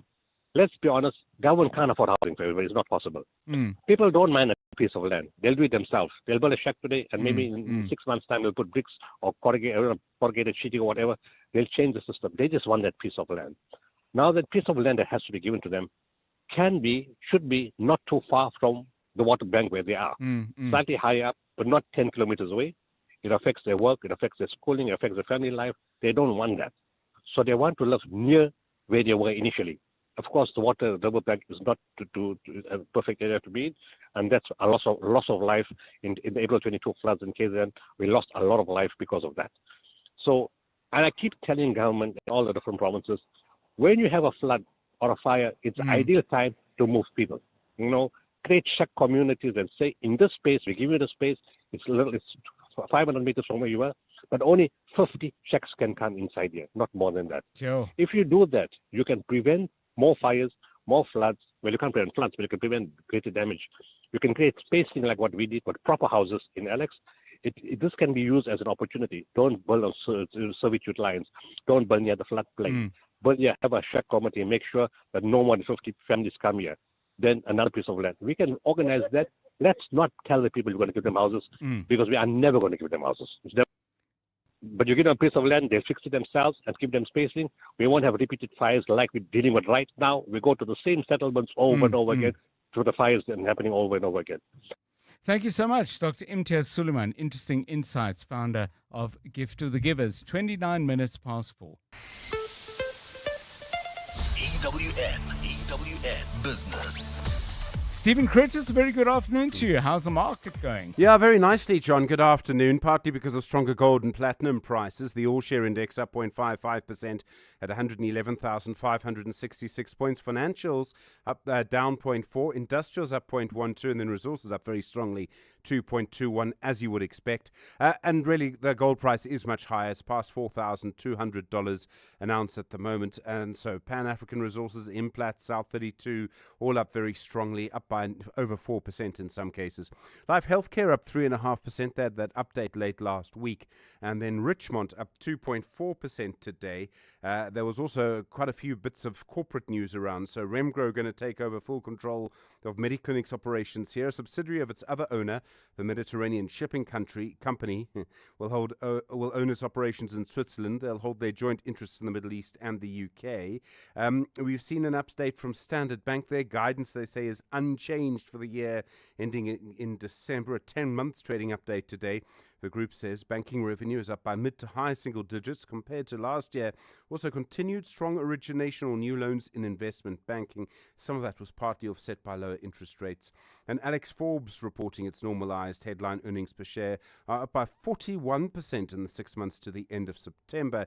Interim dividend up by 9% as well. Sappi's down 3.14, Investec down nearly 3, Netcare down 2.94, while Aspen is down 2.63 at the moment, and Boxer and Telkom both down by around 2%. Bitcoin falling below $90,000 today, John.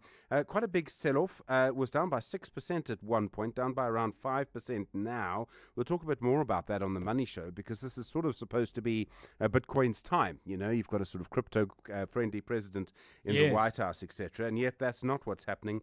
And then in the US markets opening around now, it does look like index futures have slipped. People waiting to see what new economic data there will be. Also want to see what the Federal Reserve Chair Jerome Powell will say, all about interest rate expectations. The gold price, $4,245.88 an ounce. Platinum, $1,682.70. Brent crude, $62.80. And the rand to the dollar, stronger, John, 17.08 to the euro, 19.88 to the British pound, 22.64. Stephen Grootes, EWN Business. Thanks, Stephen. 28 minutes to 5. It is time now for us to go to the news. Here's Mbali Dlamini. Thanks, John. Good afternoon. We begin with news just in. Lucky Montana has stepped down as a member of parliament for the Umkhonto weSizwe party. Montana posted on his X account that he wrote to the party's parliamentary leadership earlier this year, informing them he intends to vacate his seat. Montana has not given any reasons for stepping down. The former PRASA boss is currently involved in a bitter public spat with the SA Revenue Service over his unpaid 55 million rand tax bill. SARS recently took the extraordinary step of publicly disclosing Montana's tax affairs after he accused the institution of fraud and being politically biased against him. Let's stay with political matters. It's been a dry season for political parties, with only the DA benefiting significantly from external funding between July and September, as calls mount from civil society groups for greater transparency over political funding. New limits that came into effect during this reporting period now only require political parties to declare donations greater than 200,000 rand. Besides the DA, only the ANC, Action SA and IFP declared donations over the threshold, while BOSA declared a donation under the limit. Lindsay Dentlinger has more. A total amount of only 2.4 million rand has been declared by the 4 political parties in the 3 months of the second quarter, half of this by the Democratic Alliance. It received 500,000 rand from a Mr. W. Leroux and an in-kind and monetary donation of more than 300,000 rand from a regular donor, the Friedrich Naumann Foundation. Meanwhile, Action SA leader Herman Mashaba continues to prop up his own party, making 2 donations adding up to 470,000 rand. The ANC only declared a single in-kind donation from the Education and Training Unit of 358,000 rand. However, the declaration was made a day late, and the Electoral Commission has ordered the party to explain why it missed the deadline. The Electoral Commission is also probing one of 2 donations declared by the IFP over concerns that it may be considered foreign funding. This is for an amount of 186,000 rand donated by the Westminster Foundation for Democracy. Lindsay Dentlinger, Eyewitness News. After forming working relationships with several political parties, trade union Mausa has now declared itself politically independent. Leader of the Manda Ashu Workers Union of SA, Robert Nwendo, recently resigned as deputy president of Floyd Shibamvu's Africa Maibuya movement. Nwendo held a media briefing in Houghton today, saying the organization will no longer align itself to any political parties. Thabiso Koba was there.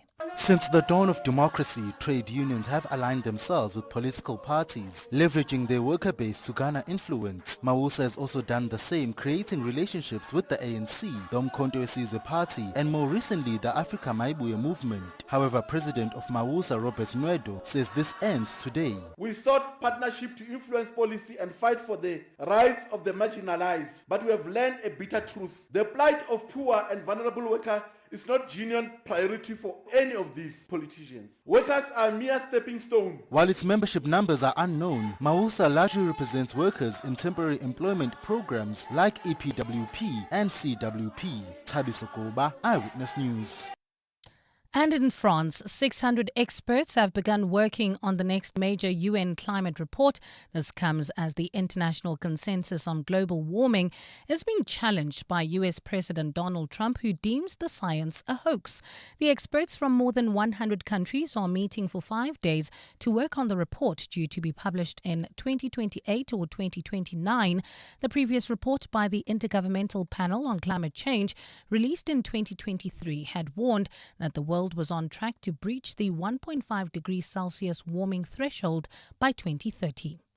A partly cloudy Tuesday in store for Gauteng tomorrow, with afternoon showers and thundershowers expected. Lows of 14 degrees and highs of between 25 and 27. Wet, slippery roads in rainy Joburg, so please allow for extra travelling time. Maintain a safe following distance and keep your headlines on.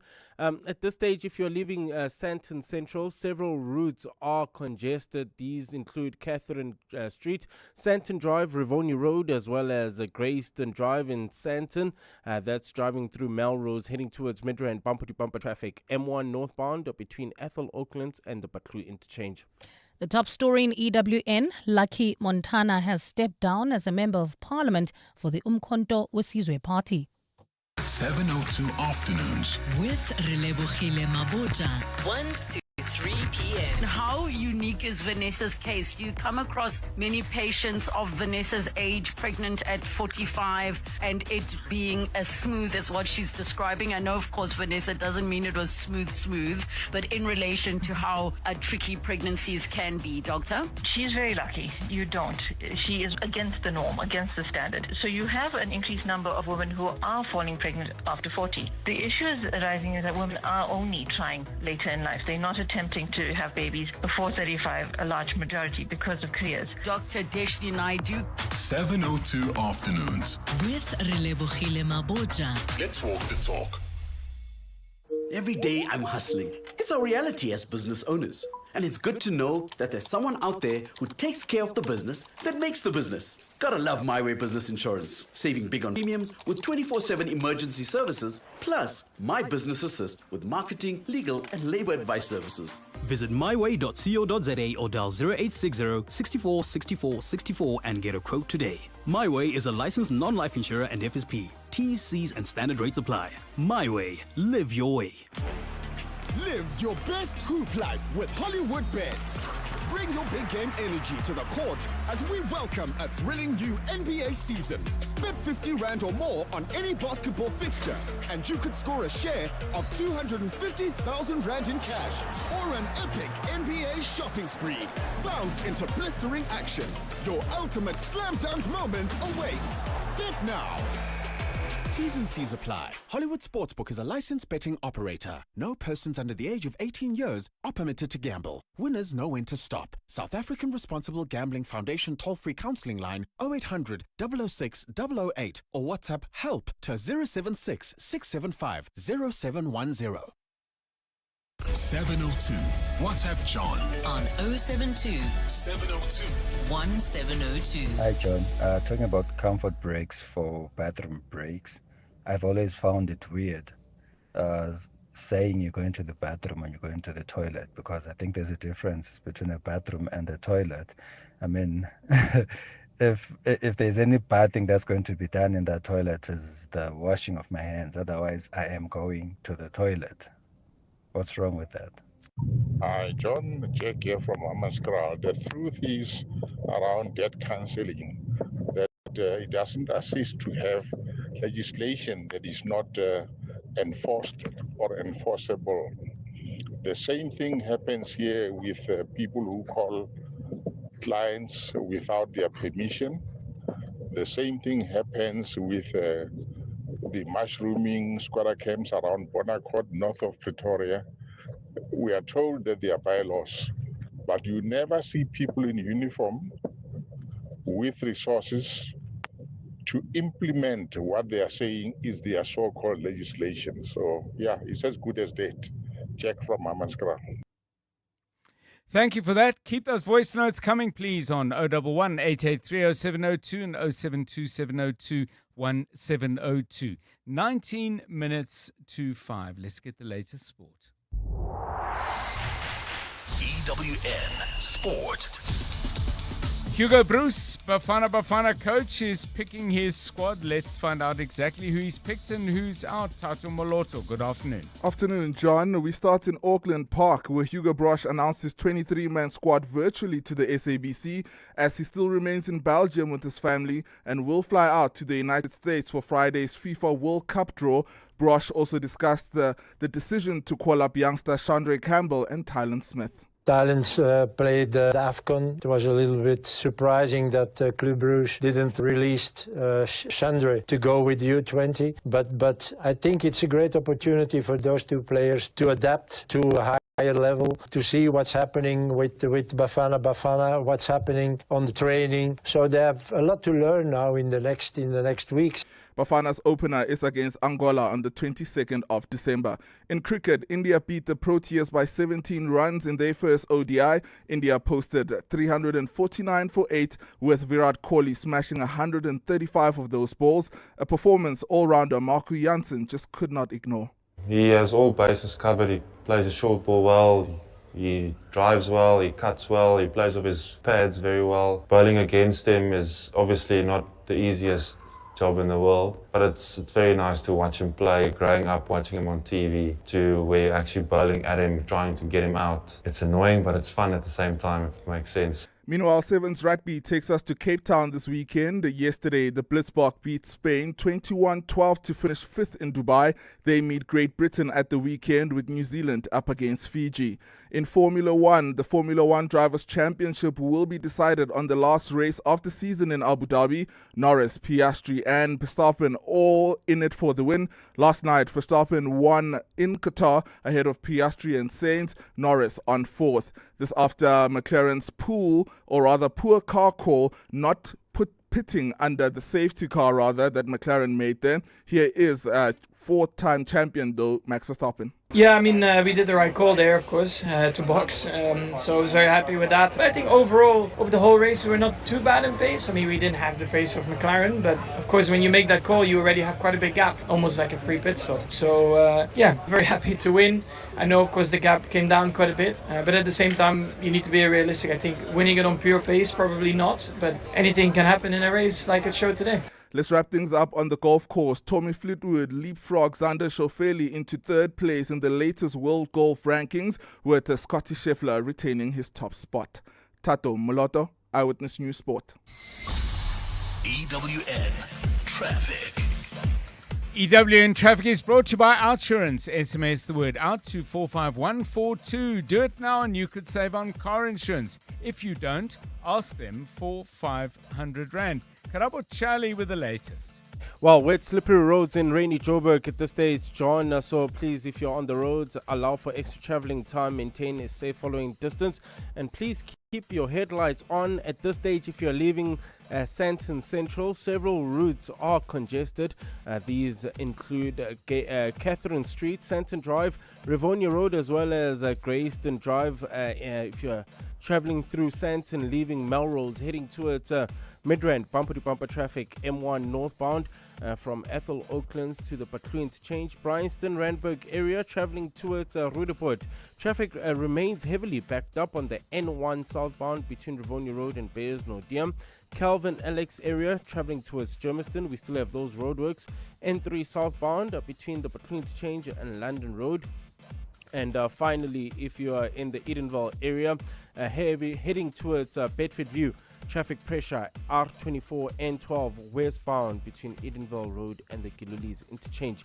If you come across any other traffic issues, please WhatsApp us on 072 702 1702.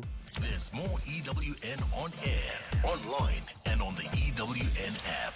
The Outsurance pointsmen know that every car on the road carries a story. Like the lady who forgot to buy a secret Santa gift for tomorrow's office party. She remembers that she can re-gift that thingamabob she got for her birthday. Yes! The Outsurance pointsmen know it's not just a car in traffic. It's a last-minute plan on the move. Happy holidays to every story on the road. You're the reason the Outsurance pointsmen have been doing what they do since 2005. In proud partnership with 702. Outsurance is a licensed insurer and FSP. You're with John Perlman on 702. Let's walk the talk. 702 Drive, it's 14 minutes to 5. So matric exams are over, or at least they seem to be over. And I just saw something, I can't remember whether it was an advertorial or an article about the various, there's two communities that host matric rage. I think it's Belito and Plettenberg Bay, and how many people are expected in each and so on. And then I had this thought. Matric is often a real family effort. Yes, of course, there's the learners who are writing the exams, but then there's the family or guardians or grandparents or whatever it is, whatever arrangement a young person is living under. There are all the older people and possibly some younger ones as well who are also helping and making tea and putting up with bad moods and anxiety and rubbing people's shoulders and all that stuff. So, if there was to be a parents and guardians rage, where should it be held if you're a parent or a guardian or an older sibling who's been involved in helping someone get through matric? Where would you like to go for your rage? Because I think, in fact, this is the time when the matric should stay home. What? And they should get the house fixed up and all that laundry that's been piling up while they've been studying. And the toppies should go off for a big fat jaw. The big question is, where should they go and what kind of entertainment should be laid on? Oh, you don't have to come. It's fun. Tato and I are going to go. Pardon? Tato and I will go. I'll be there. I don't know about you. No, but the poor kids, so now the kids must be at home and then the adults must... Yeah. I mean, the adults had their rage. I'm sure Tato went to his rage. Let the kids go to his rage. So, Tato, where do you think the older folks should go for their rage? And I mean, it doesn't have to be far away. Okay. No, actually, it should be. It shouldn't be far away. Yeah. Because I was going to say Cradle of Humankind. Just take them there with a nice performance there. That's a nice venue. So a concert, eh? Okay. Yes. Okay, but... I love concerts. Okay. I still do concerts. And, I'm thinking about it now. My kid is 9 years old, so I'm left with another plus minus 15 years until he's finished. Am I getting my maths right? You're getting your maths very badly wrong. Okay, help me out. Yeah, he will not be matriculating at 24. I think you're cool. You got 8 years to save up for his rage and yours. Yes, so, looking at it right now, I think I would go to Japan. Japan? Yes. Okay. Parents... Go big or go small. No, but it's not a holiday. You meant to all go as a gang. Like the Belito Rage will have 4,500 kids. They sell tickets, I think. Oh, okay. So there'll be 4,500 kids there. Plate, I think, is a bit smaller. It's 3,500. So this is like a collective of the parents, yes. the parents of that year. So you have to be so if friendly you go to with Japan, their parents. You might be big in Japan, but you're going to be on your own there, I'm afraid. So you got to find somewhere where you can all gather. All right, let's get parents. Please, parents, please. If you have been nursing a child or a relative through matric and you feel you deserve a treat and a place to go and let off steam, where would you go and what activity would you and all the other adults who have made this huge contribution to our national progress by guiding matrics through this terrible time, what should you be treated to and where? Call me with that on 072 702 1702 and 011 883 0702. We call it, what should we call it? Toppie's Rage. Let's see how that goes. Okay, you know where to get us. It's coming up now for 10 to 5. John Perlman On 702. 3 to 6 p.m. Today is World AIDS Day, and obviously many different issues we can look at. But we thought today we would focus on the extent to which South Africa has managed to, if not necessarily compensate for the funds that have been lost with the United States curtailing foreign aid of all kinds, but it's massively affected our HIV/AIDS programs, the extent to which we are readjusting, either restructuring or finding alternative sources of funding. Professor Linda Gale Becker is the CEO of the Desmond Tutu Health Foundation and joins us on 702 Drive. Prof, December, this has been happening for a few months now. I'm sure it isn't all resolved, but are we starting to find our feet again? My sense was we took a big knock when the Americans took the decision they did. Yeah, John, we did, and to a certain extent, there's obviously still a gap in our funding for HIV response, because that was a large chunk of money that didn't come through. We got some, but that that'll continue as a sort of transition until about April of next year. Right. And then the idea is we're on our own. So we got a smaller amount for a shorter time from the US. The Global Fund also has given us less than we've had in the past, which of course is a concern. So yeah, everything is less than it was before, which we have to adjust to. And we have to take that in our stride and find ways through this. We can't go back. We have to keep moving forward. And in terms of that process of saying, okay, we've got less, how are we going to put it to the best use? I know it's not a situation anyone would have wished for, and I'm not implying at all necessarily that money spent was money perhaps being spent with any kind of carelessness. But I've worked in organizations where you've got to relook at what you do and work out priorities, but also look for efficiencies. Has there been any upside to this? Yeah, I mean, I think, when there is sort of a source of money and that money is reliably coming in, then you do get a level of, I won't say complacency, but sort of security. And I think this last 6 months has really taught us that we can't, rest on the laurels, as it were. So some self-reliance is absolutely key, but then also to say, how do we do this more sharply, more efficiently? What are the things we need to prioritize? I think that's the other aspect. But, there's no doubt that there were components of our response that foreign aid had been making possible. Yes. So what I call those sort of last mile activities, like going to find people that hadn't come to the clinic, right, who'd missed an opportunity, that is just going to be a luxury in the future. So we're going to have to speak to the population as well to say, guys, you've got to take your own health into your own hands, right, and a lot more self-care, etc. So I think it's going to be all hands on deck, everybody coming to this party to try and make the best of it, Let's look at the bigger picture then, Prof. I mean, at the end of 2025, how are we doing as a country? I mean, are new infections, are we holding it at a good level where obviously it's not as if we're going to reduce it to anywhere close to zero, but the state of South Africa's HIV/AIDS health, what are the key markers and what kind of scores are we getting against those? So we haven't made this what is known by UNAIDS as the 95-95-95. So this is that 95% of the population needs to have been tested. We're good on testing. We've done pretty well there, although obviously it's still important that people think about, do I need a test and when am I going to get myself tested? The second 95 is that 95% of people who have tested need to be on antiretrovirals, and this is where we fall down, is we have not yet reached all 8 million people in this country living with HIV. So we're sitting, at a sort of 70-something% there. And then very dependent on that is 95% of those people taking antiretrovirals need to be virally suppressed. Now, that means you've got to be taking your treatment regularly. And again, this is where we fall down in that people who started antiretrovirals don't consistently stay on treatment. They sort of come and go.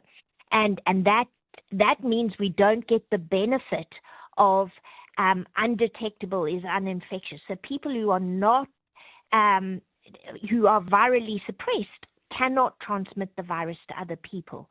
And so you get secondary prevention benefits, which can't happen if people, aren't taking their treatment regularly.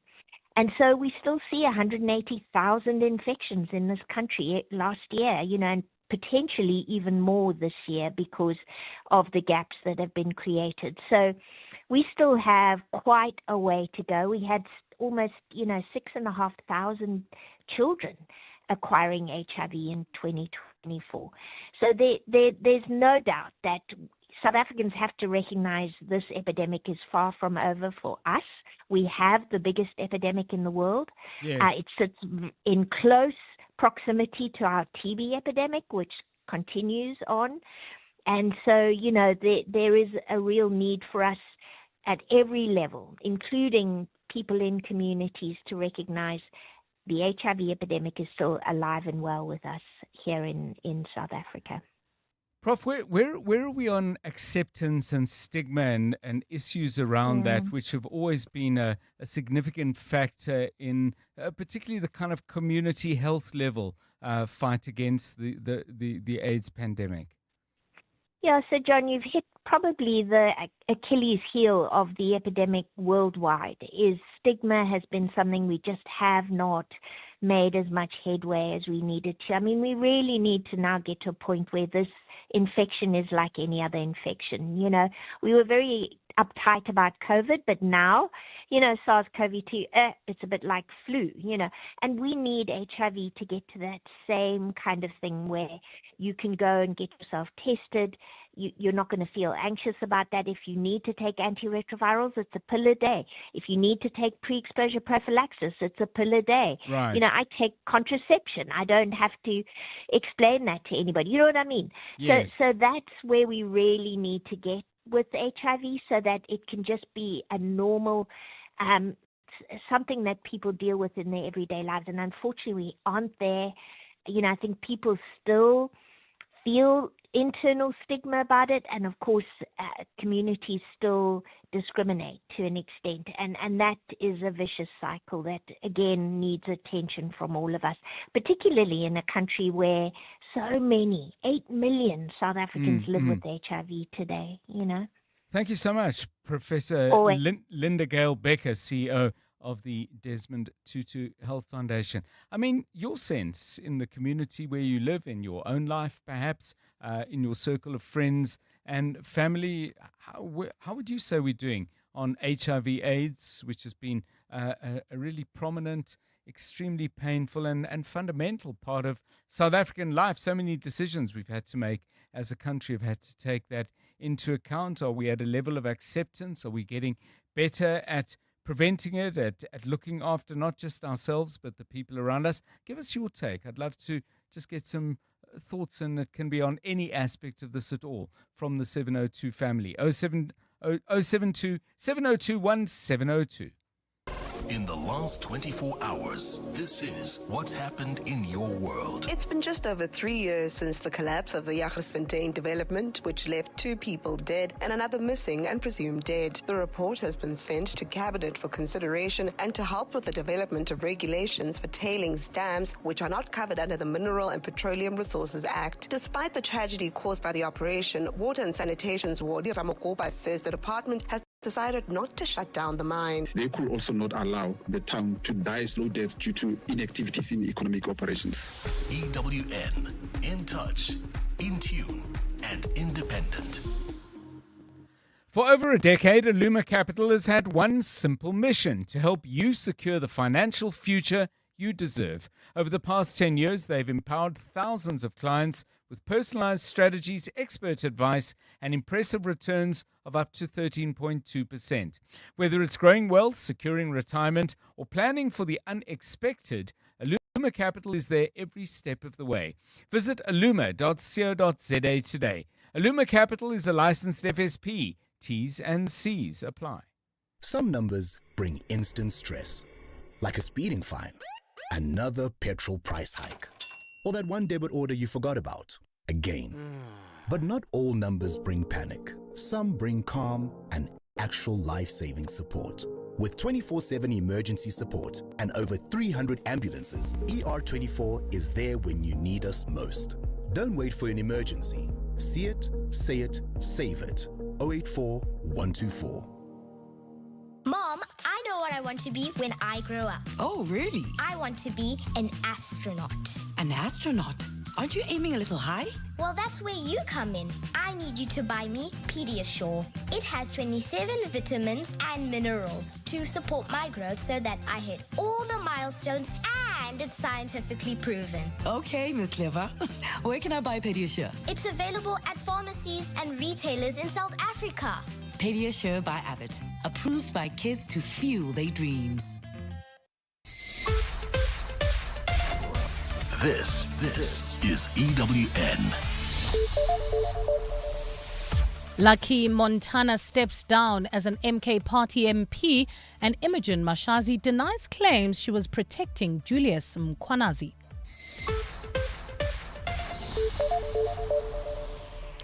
Good afternoon, I'm Bali Dlamini. Lucky Montana has stepped down as a Member of Parliament for the Umkhonto weSizwe Party. Montana posted on his X account that he wrote to the party's parliamentary leadership earlier this year, informing them he intends to vacate his seat.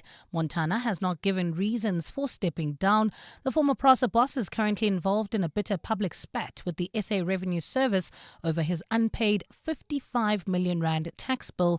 SARS recently took the extraordinary step of publicly disclosing Montana's tax affairs after he accused the institution of fraud and being politically biased against him. To another former MK Party MP now, the Hawks say it's unclear whether Duduzile Zuma Sambudla is linked to the arrest of 5 people on allegations of luring citizens to fight in the Russia-Ukraine war. The group appeared in the Kempton Park Magistrates Court today following their arrest at the OR Tambo International Airport at the weekend, just moments before they were due to board a flight to Russia. Nonkululeko Mantula, an SABC broadcaster, as well as Xolani Ntuli, are accused of recruiting 3 young men to join the Russian front lines. Zuma Sambudla is also accused of luring 17 other men who are already in Russia under false pretenses to fight in the conflict, Alfara Mushwana reports. With their heads bowed and seemingly trying to avoid the flashing cameras, the 5 suspects entered the dock in a courtroom packed to capacity. SAFM broadcaster Nonkululeko Mantula, who wore an African print duke that matched her dress, allegedly played a key role in recruiting Tulani Mazbuko, Spamandla Chabalala and Sfiso Mabena, all of whom are under the age of 24. With former President Jacob Zuma's daughter, Duduzile, also accused of luring 17 more men to Russia. Questions have arisen about whether she's connected to the 5 who were arrested just before boarding their flight. In answering this question, Hawks spokesperson Katlego Mogale says only time will tell. The case against Duduzile Zuma is a separate case, but we don't rule out the possibility that most probably as the investigation continues, these 2 cases might verge. The 5 suspects will return to court on Monday for bail proceedings. Alfa Ramshwana, Eyewitness News in Kempton Park. Let's stay in the courts. The Eastern Cape High Court has ruled that apartheid security forces were behind the attack on patrons at the Highgate Hotel in East London. The inquest into the 1993 attack wrapped up today in the High Court. 5 people were killed when assailants entered the Highgate Hotel bar on the 1st of May in 1993. But despite the Truth and Reconciliation Commission hearings, no one took responsibility for the attack, and the belief lingered that the PAC's military wing, APLA, was behind it. Today, Judge Denzel Potgieter ruled that the attack was intended to wrongfully implicate APLA. The attack was meticulously planned and callously executed with the precision of highly trained operatives. Its consequences were lethal, having virtually destroyed the lives of the many affected parties. who are left without any real redress. Its sheer wickedness is beyond comprehension. We shift our focus to this now. Former Ekurhuleni City Manager Imogen Mashazi has refuted claims that she was protecting suspended acting EMPD head Julius Mkhwanazi. She told the Madlanga Commission of Inquiry that the allegations against her were nothing but baseless lies. She claims that she was not involved in any steps to interfere in disciplinary action against Mkhwanazi. Oren Singh has more. Imogen Mashazi called on the Madlanga Commission of Inquiry to request proof from previous witnesses who alleged that she was interfering in steps to charge suspended acting EMPD head Julius Mkhwanazi with fraud and corruption. Mkhwanazi was found to have entered into 2 unlawful MOUs with companies linked to Vusi Musicat Matlala. These things, they happened in 2023, and you can imagine the amount of work and the emails that one receives on a daily basis. They are too much. She refuted allegations that she was protecting Mkhwanazi. The allegations are unsupported, uncorroborated, contradictory and false. The Commission is continuing to hear her evidence to ensure they finish today in preparation for suspended Police Minister Senzo Mkunu's testimony tomorrow. Aaron Singh, Eyewitness News. And in Cameroon, opposition leader Anicet Ekane has died in detention. The 74-year-old leader of the African Movement for New Independence and Democracy Party was arrested in October following post-election violence. His arrest was described by his party as a kidnapping by Cameroonian soldiers. He was being held on charges of hostility against the state, incitement to revolt, and calls for insurrection. Critics say his death may worsen political tensions in Cameroon. Gold is trading at $4,249.89 an ounce. The rand is at 17.09 to the dollar, 22.57 to the pound, 19.83 to the euro, and Brent crude oil is at $62.38 a barrel. City of Tshwane traffic congested in Centurion on the N1 northbound between the N14 Brakfontein interchange and Rigel Avenue, while if you're traveling through Rietvlei, huge delays on the R50. This is heading towards the N1 opposite the Nature Reserve and leaving Sandton Central routes heavily congested, include Catherine Street, Sandton Drive, Rivonia Road, as well as Catherine Street. In your older sports, coach Hugo Brosh is flying to the United States on Friday for the FIFA World Cup draw. But first, he announces his 23-man squad for AFCON, while the Blitzbok have been drawn against New Zealand, Fiji and Great Britain in the Sevens rugby this weekend. And for the Proteas, they look to recover in their second ODI against India. A partly cloudy Tuesday in store for Gauteng tomorrow, with afternoon showers and thundershowers expected. Johannesburg dropping to overnight lows of around 14 degrees, peaking at a high of 25, and both Pretoria and Vereeniging drop to 14 degrees at a high of 27. The top story in EWN, Lucky Montana has stepped down as a Member of Parliament for the Umkhonto Wesizwe Party. EWN, in touch, in tune and independent. For the latest, visit ewn.co.za or download the EWN app. 7:02. Drive home with John Perlman. John Perlman, 3 to 6 p.m. On 92.7 and 106 FM. Let's walk the talk. 7:02 Drive, it's 8 minutes past 5. Welcome to the show, to the last hour of the show. We've got some important stuff to cover, and we're going to have some fun with some music in the second half of the show. In between all of that, Stephen Curtis will update you on the markets and on a day where the clouds seem to be gathering again. At least they were when I peeked out of the window in the course of the show.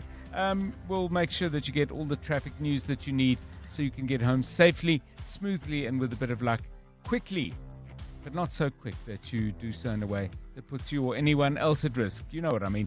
We'll have Karabo Chali with the very latest from the roads. Coming up in the next half an hour, we're going to chat to Oren Singh. The Madlanga Commission of Inquiry today has been very, very interesting in my view, because it has brought in somebody who's not from the police, but in her role as the former city manager of the Ekurhuleni Metro.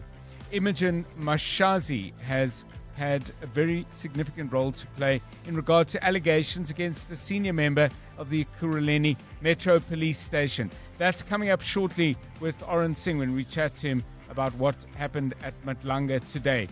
And then one of the consequences, and it really is a tragic one, of the really distressing economic circumstances so many South Africans find themselves in is a rise in malnutrition, and the consequences of that, one of the most tragic of those, is something called stunting. Now, you could say this is not going to get resolved until the economy improves, more jobs are created and so on.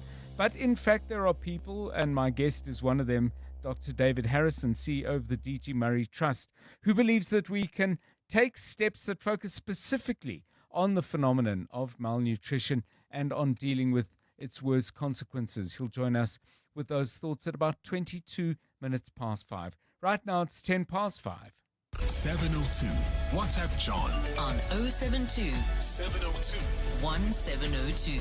Look, in terms of the debt review, I think it's a problem because when those companies call, they really don't explain the impact of it. You know, someone who call and say, congratulations, you have been selected by NCR, you are one of the people that are overcharged. We are therefore here to assist in reducing those charges. And naturally, as a person, you think like, oh, okay, thank you, assist me.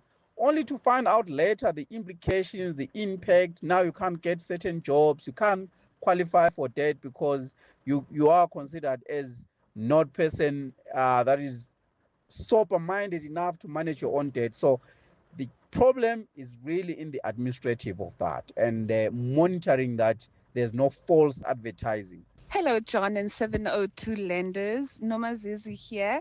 I was not nursing a matriculant per se, but I was nursing a grade 7 student who's a prefect as well. So I had to drop her off, pick her up even on weekends because she plays quite a bit of sport and she does some cultural things as well.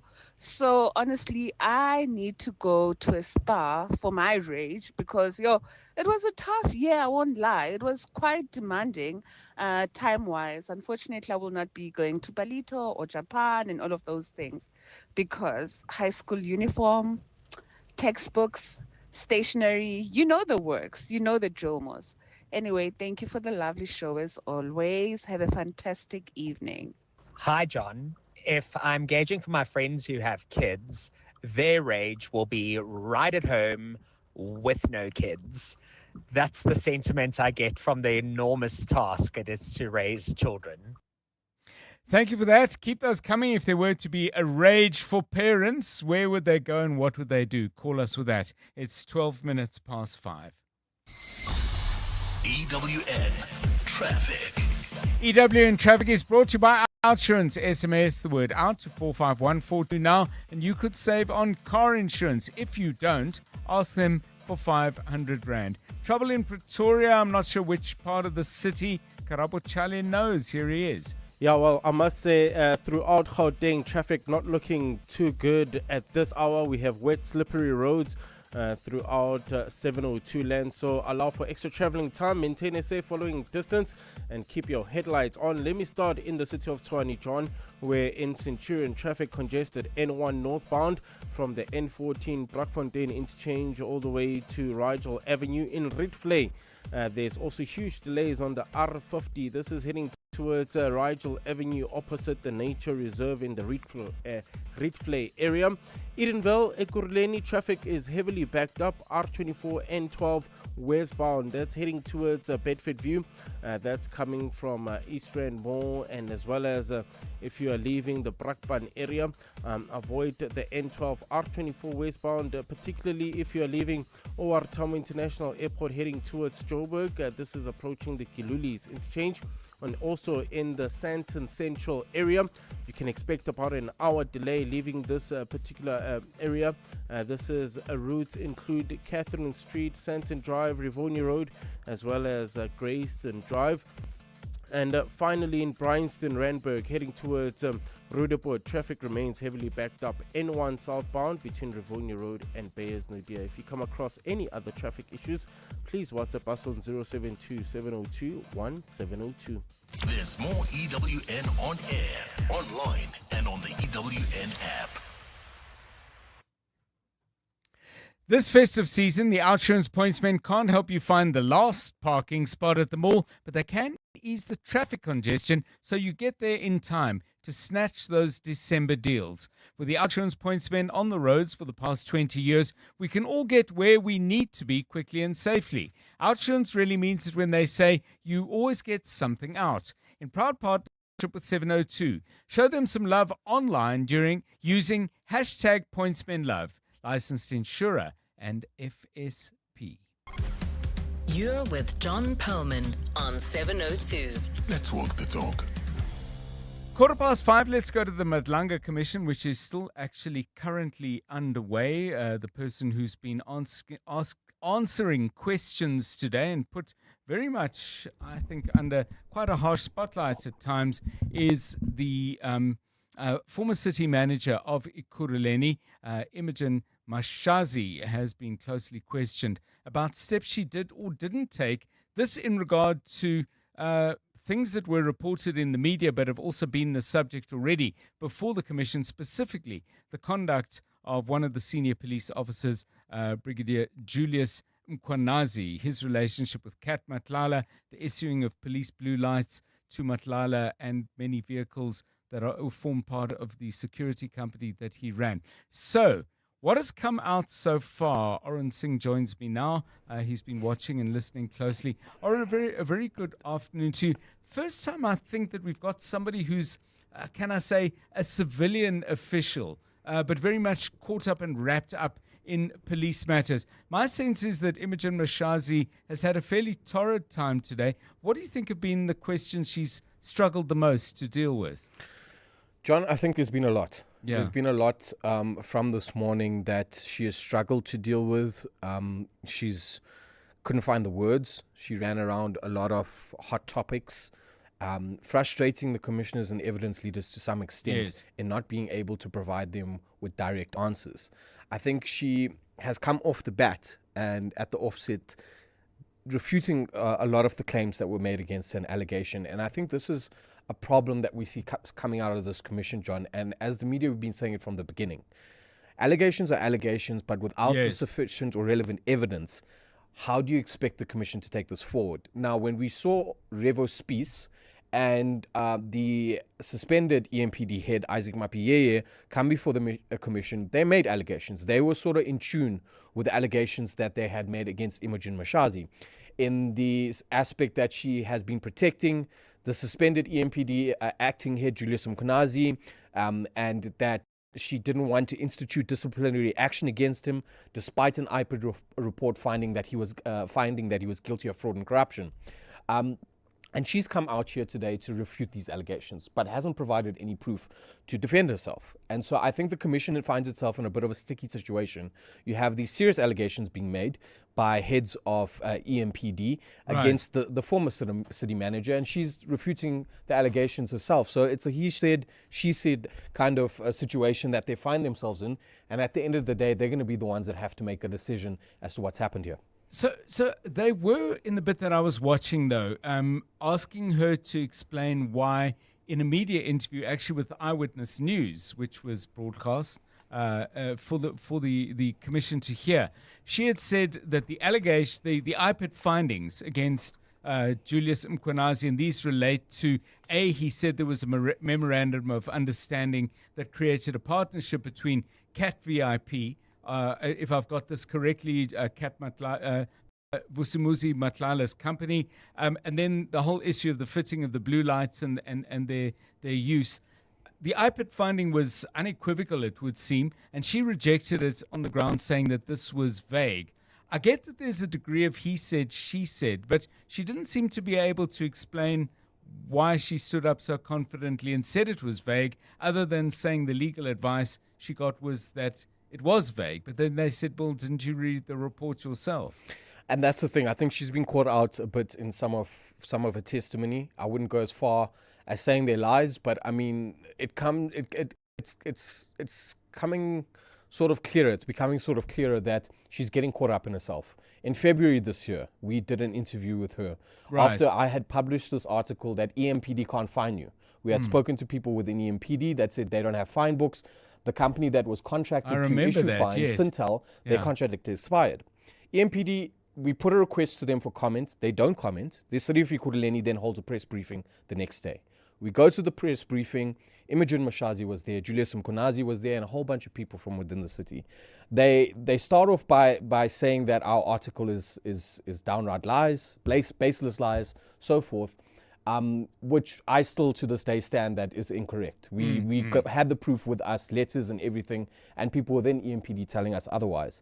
But after the briefing, we sit with Imogen Mashazi, and I put it to her and I say, why haven't you implemented the recommendations contained in the IPID report? That's in regard to Brigadier Mkonazi. In relation to Brigadier Mkonazi, and that he should be he should go through disciplinary hearing process in respect of fraud and corruption that relate to awarding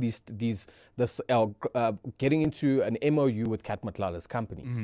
And she says that the report was very vague, and that I can't institute action against my officers if I don't understand the report myself. So she's accepting and telling us that she's gone through the report and it was very vague. She tells the commission today that she perused through the report. Yes. And then 10 minutes later, she says, actually, I didn't go through the report that well. I don't really know what it contains.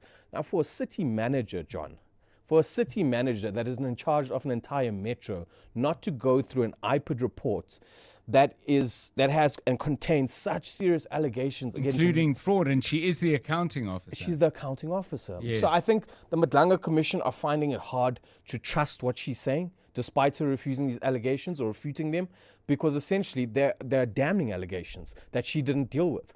Well, it's a very interesting week ahead, and thank you to Oren Singh, the suspended police minister. Senzo Mqunu, I believe, is up tomorrow, and Brigadier Julius Mkwanazi will be up later in the week. I don't know if it's Wednesday or Thursday, but yeah, rubber's hitting the road out of the commission. It's interesting stuff.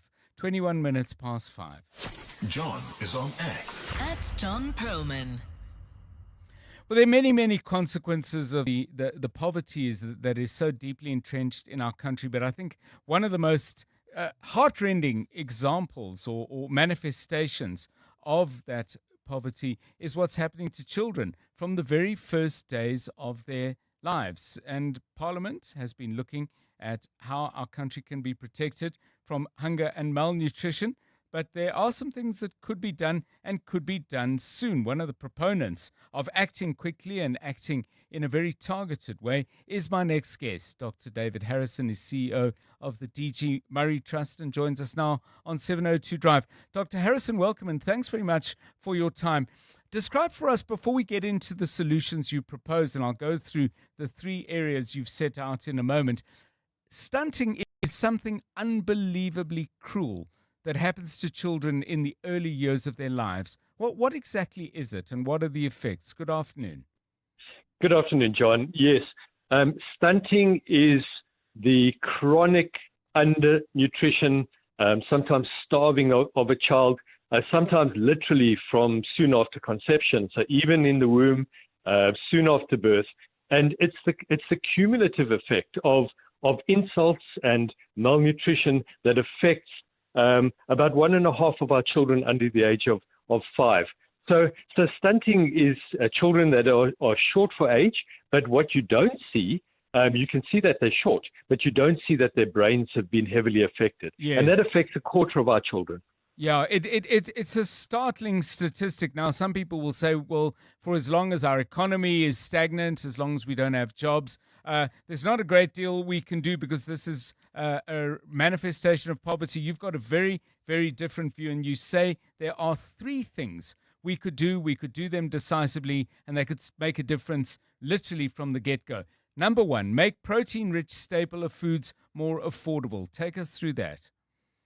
Yes, and just to say that there are many other countries that are poorer than South Africa that have said they're not going to have their children going to bed hungry, Yes. and they have made a difference. They've managed to do it. So yes, make protein-rich foods more affordable.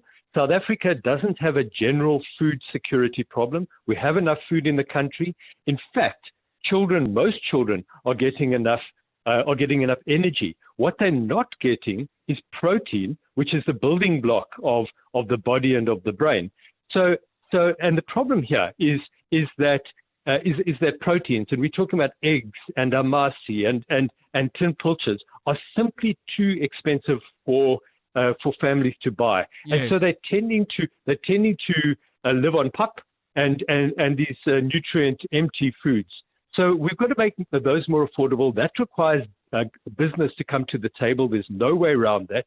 And what we need is business and government to agree 50-50 to share the cost of significantly discounting at least the 10 highly protein-rich staples that would make a big difference to children. That would cost industry about 5 billion rand. It wouldn't be money Yes. lost because the clients would be able to buy other stuff because they'd have more money in their pocket, and it would cost the state about 5 billion. But it would make a massive difference. It could knock the price of those protein staples down by a quarter. I want to come back to that if we've got time, because making sure that those savings actually hit the target is perhaps a challenge. But I want to make sure we get through all three of your points. A maternal support grant. What is it? Who gets it, and why? Well, we know that low birth weight babies are 3 times more likely to be stunted. So it's absolutely critical that we stop our children from being born small. And if they are small, we need to find a way to ensure that they start to get back on track. Now, one of the most successful ways of doing that is ensuring that moms have got enough food to have balanced protein, energy, nutrition. We know that if that happens, it reduces the prevalence of stunting by a third. So maternal support grant, in essence, carrying the child support grant back into pregnancy will cost the state about 2 billion rand. But what it will do is just ensure that moms are able to have sufficient food during pregnancy. And more importantly, it will prepare them to be able to breastfeed their children for the first 6 months of life. Because that's another cause of stunting, where moms are just too stressed, too malnourished, they can't breastfeed, and their babies are weaned very early onto low protein diets. So maternal support grant is one of the most cost-effective ways to support moms during pregnancy. And just finally, support families to grow their own food. And then perhaps wrap, if you will, Dr. Harrison, by telling us what state these proposals are at. Are you getting traction? Are you getting an audience? Yeah, so we absolutely need to find ways to encourage families to grow their own food, difficult in informal settlements. But we've seen fantastic examples. For example, in Changa Agroecological Hub in KwaZulu-Natal, where government extension services and NGOs have come together to support about 500 smallholder farmers, not only with water and fencing and all the rest of it, but also with support and training. That's the type of initiative that we need to see right across the country. We've seen and we've heard from the presidency and others that issues of child nutrition are now foremost on the agenda. We're starting to have some traction. We're engaging with business, but ultimately this is going to require leadership from the top, and it's incredibly encouraging to know that the president himself is taking up the cudgels, particularly in the elimination of stunting in our country over the next decade. Thank you so much, Dr. David Harrison, CEO of the D.G. Murray Trust. And what caught my eye, and there are other organizations involved, by the way, one of them is called Grow Great, and we'd hoped to speak to them last week. But what I like about what they're looking at there is they're not trying to solve everything. They've got 3 very specific proposals. Now, you can disagree with the proposals. That's another point entirely. But it makes for a very focused, detailed, and quite specific conversation. So I'd love your views. Please call us. Does that sound doable to you? 011 883 0702 and 072 702 1702, 28 minutes past 5. EWN Business. Stephen Curtis, a very good afternoon to you. Afternoon, John. Well, the JSE All-Share having a pretty good day, up 0.89%. Nice way to start the week. 111,948 points. Financials up 0.25%. Industrials up 0.56%. And then resources, gold and platinum much stronger, up 2.26%. Gold is past $4,200. Platinum edging up to $1,700. So that's obviously having a big impact on some of the platinum miners. South 32 is up 4.35%. Implats, Valterra, Pan-African Resources all up by well over 3%. Talking of which, the Platinum Group Metals miner, Tharisa, saying its production was down for the year to the end of September, produced only 130,000 ounces of Platinum Group metals, but the PGM basket price was up by nearly 20%. Its headline earnings per share were down 2.1%. There are also technical reasons for that in relation to a dispute with SARS that was finally resolved. Richmond's up 2.59%, Goldfields up 2.5%. Standard Bank reporting their guidance is unchanged for the year to the end of December. A 10-month trading update today, the group saying banking revenue is up by mid to high single digits compared to the same period last year. Sappy's down 4.2%, Netcare is down 3% on the day so far. Remgro is saying they're going to take over full control of Mediclinic's operations here. Subsidiary of their other owner, the Mediterranean Shipping Company, will hold their operations in Switzerland, and their joint interests they'll keep. That's in the Middle East and the UK. And Alex Forbes reporting normalized headline earnings per share up by 41% in the 6 months to the end of September. Operating income up by 9%, and interim dividend up by 9% as well. Bitcoin down strongly today. It's been the steepest monthly decline since 2021, was down by 6% at one point. And then in the US, on US markets, indices are down. People just waiting for more data. The Dow Jones is down 0.36%. The Nasdaq is down 0.5%. The S&P 500 is down 0.35%. The gold price, $4,242.03 an ounce. Platinum, $1,680.59. Brent crude, $63.26. And the rand to the dollar, 17.08 to the euro, 19.87 to the British pound, 22.63. On the Money Show tonight, John, we'll speak to the KwaZulu-Natal Finance MEC, Francois Rogers, about Itala. Notice I didn't use the word bank. The financial institution in all sorts of trouble. Looks like people will be getting deposits will now be paid, but you know what the Prudential Authority has said about it. We'll talk about the National Director of Public Prosecutions with Busisiwe Mavuso. We'll talk talk about new car sales as well. And then we have, because it's that kind of year, and we can, how I make my money. The comedian Vafa Naurahi will be in the studio, will be with us on The Money Show this evening. Stephen Curtis, EWN Business. Thanks, Stephen. 29 minutes to 6. Let's get the latest eyewitness news with Mbali Dlamini. All those TRC cases and the inquiry about them, some new developments, I believe. That's correct, John. A very good afternoon. President Cyril Ramaphosa has granted an extension of 6 months to the Commission of Inquiry into TRC cases. According to its original terms of reference, the Commission had 6 months to complete its work by November. But the first witness is yet to take the stand, with the Commission struggling to have documentary evidence handed in. The President's spokesperson, Vincent Magwenya, says Ramaphosa has recognized these challenges. President Ramaphosa has recognized that the Commission started its work late, that there are outstanding documentary responses along with applications for cross-examination, and that the Commission will be in recess from mid-December 2025 to early January 2026. The TRC Commission is investigating delays and alleged political interference in the prosecution of apartheid-era crimes. Gauteng residents are advised to stay indoors as rainy weather conditions are expected to continue well into this evening. Provincial government is urging the public to take the warnings seriously and to calling on the motorists to be extra vigilant while driving under these wet weather conditions. The South African Weather Service has issued a level 2 yellow warning with a 60% chance of thunderstorms in several provinces. Forecaster Letlogonolo Thobela. Of high likelihood of minor impacts of heavy downpours that may lead to localized flooding, a possibility of damaging winds, as well as a possibility of hail and excessive lightning in places in Gauteng, Mpumalanga, the northwest, as well as parts of the western areas of KwaZulu-Natal. And while some Tshwane residents are still reeling from the effects of an earlier hailstorm, Gauteng Cocta spokesperson Dion Koki has assured residents that emergency service teams remain on standby to respond to any incidents. Persistent heavy rainfall, powerful thunderstorms, localized flooding, and fast-moving storm systems driven by a developing La Nina pattern are creating hazardous conditions for many communities. While government disaster structures remain fully activated, residents are warned that safety risks are escalating and strict adherence to official alerts is now essential to preventing injuries, fatalities, and avoiding damage. And one of the 6 suspects who escaped from custody in the Leidenburg police station in Mpumalanga has been rearrested.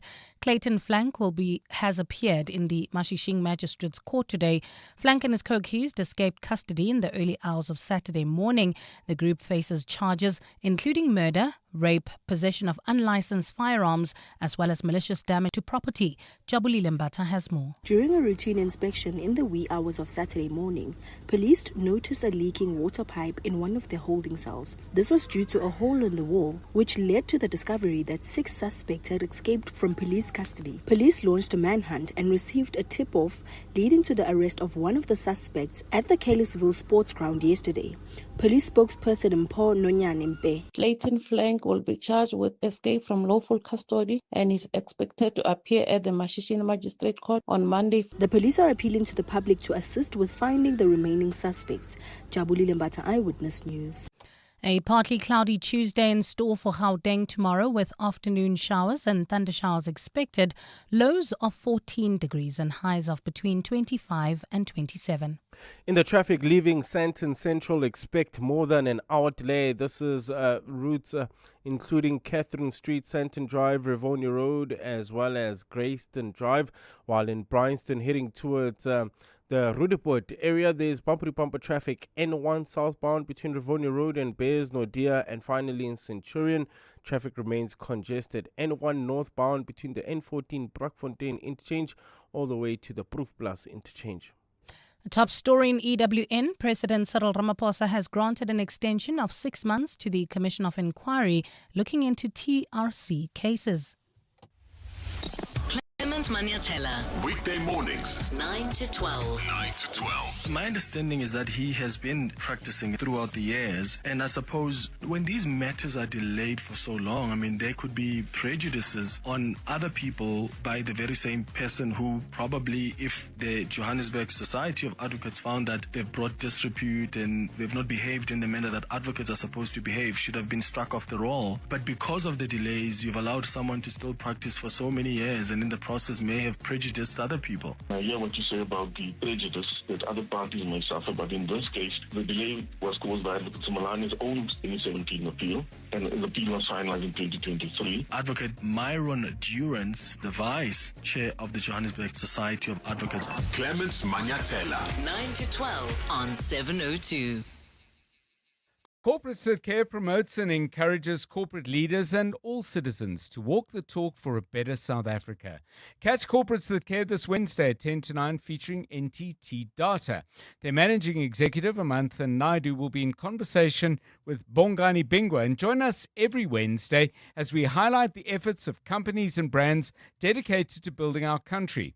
Corporates That Care is a Prime Media Cares initiative with 702 and Prime Media Outdoor. 702, let's walk the talk and make a difference together. They say the early bird catches the worm. Great advice, unless you're the worm. Generic so-called wisdom doesn't work for everyone, so I settle for a financial plan that's one size fits some. Momentum accredited financial advisors take the time to get to really know your unique situation. Advice meets your context. Momentum, your journey to success.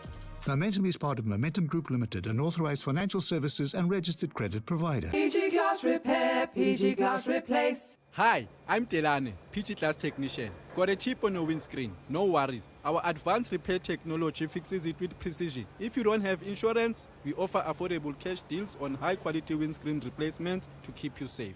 we can also help you claim from your insurance. Plus, you get a lifetime workmanship guarantee. As the natural choice to fix your glass problems, we're the best at what we do. For quality you can trust, call 0860 030303 today. 702. WhatsApp John on 072 702 1702. For my reach, there's two places I would go. Swaziland, MTN Jazz Festival, and overseas I'd go to Jamaica for the Reggae Sunsplash. Good afternoon, Dr. John and 702 listeners. Regarding the issue of stunting, I think research has already shown that most people that the kids that are stunted, sometimes they only eat pap and non-nutritious food. So can they maybe try to put protein in pap? In that way, they'll be able to deal with this. So let's speak to the pap producers and try and let them be the ones that are putting protein in there. So that will be my suggestion. Thank you.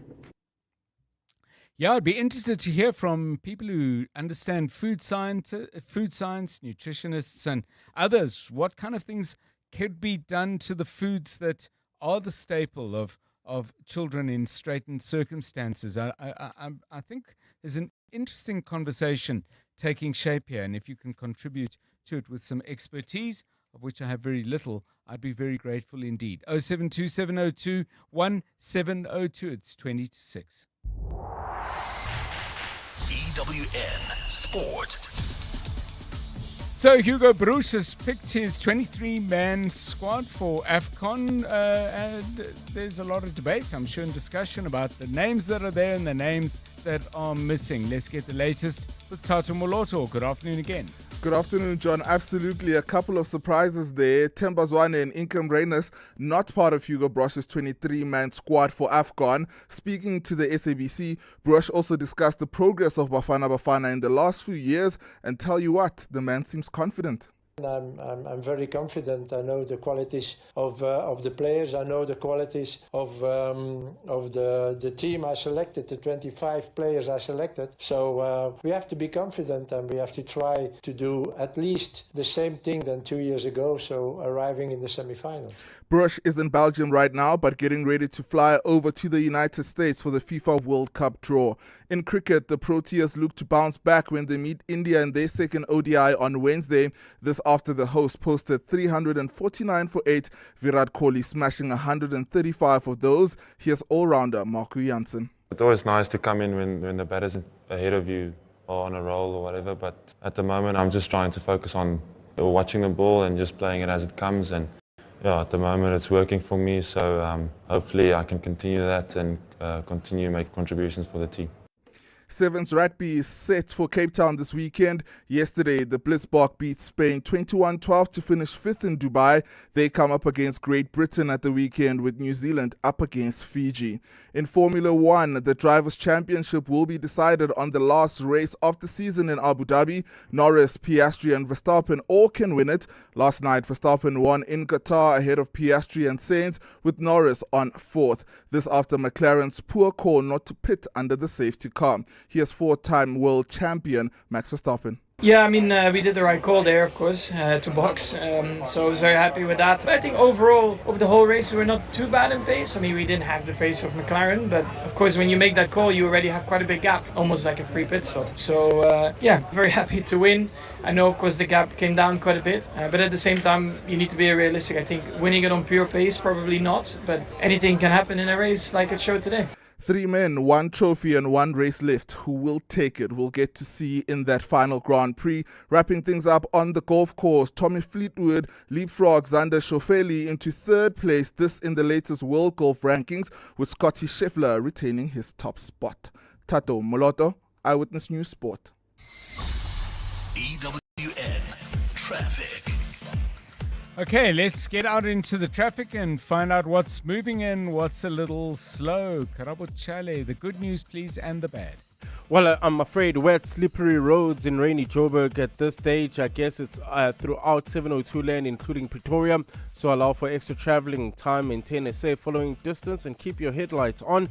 And let me start in the Calvin Alex area, where we have those roadworks causing more than a 20-minute delay. This is on the N3 northbound between London Road and the Bethlehem interchange. Also, if you are leaving Sandton Central, expect more than a 30-minute delay. This is, or if you're traveling on routes such as Catherine Street, Sandton Drive, Rivonia Road, as well as Greyston Drive. Also, leaving the Melrose, heading towards Midrand, bumper-to-bumper traffic, M1 North, between Ethel Auckland and the Bethlehem interchange. Bryanston, heading towards Randburg Roodepoort. Traffic heavily backed up on the M1 southbound between Rivonia Road and Beyers Naudé, and in the city of Tshwane, if you are in Rietvlei, there's huge delays on the R50. This is opposite the nature reserve. If you come across any other traffic issues, please WhatsApp us on 072 702 1702. There's more EWN on air, online, and on the EWN app. You're with John Perlman on 702. Let's walk the talk. 702 Drive. Okay, I did say to you that we're going to be doing some music, as we always do in the last part of the show. Now, there's a gentleman who lives in the northern part of England, in the county of Cheshire, and he has for much of his life been a huge fan of Oasis. He'd seen them 9 times and loved watching them perform, and in particular really loved this song.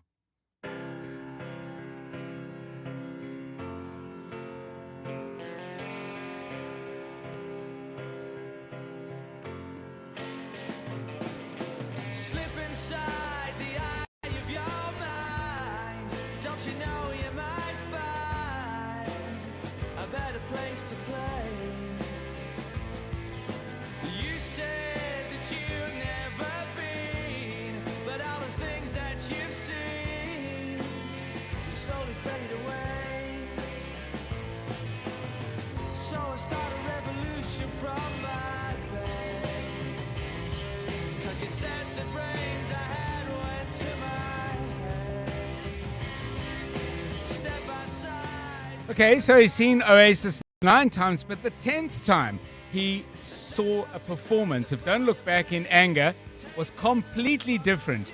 Back in 2006, on this day, BBC Radio 1 ran a competition, and the winner would get to have Oasis, one member of Oasis, Noel Gallagher, playing in your living room. And huge Oasis fan, Ben Hayes, won the competition.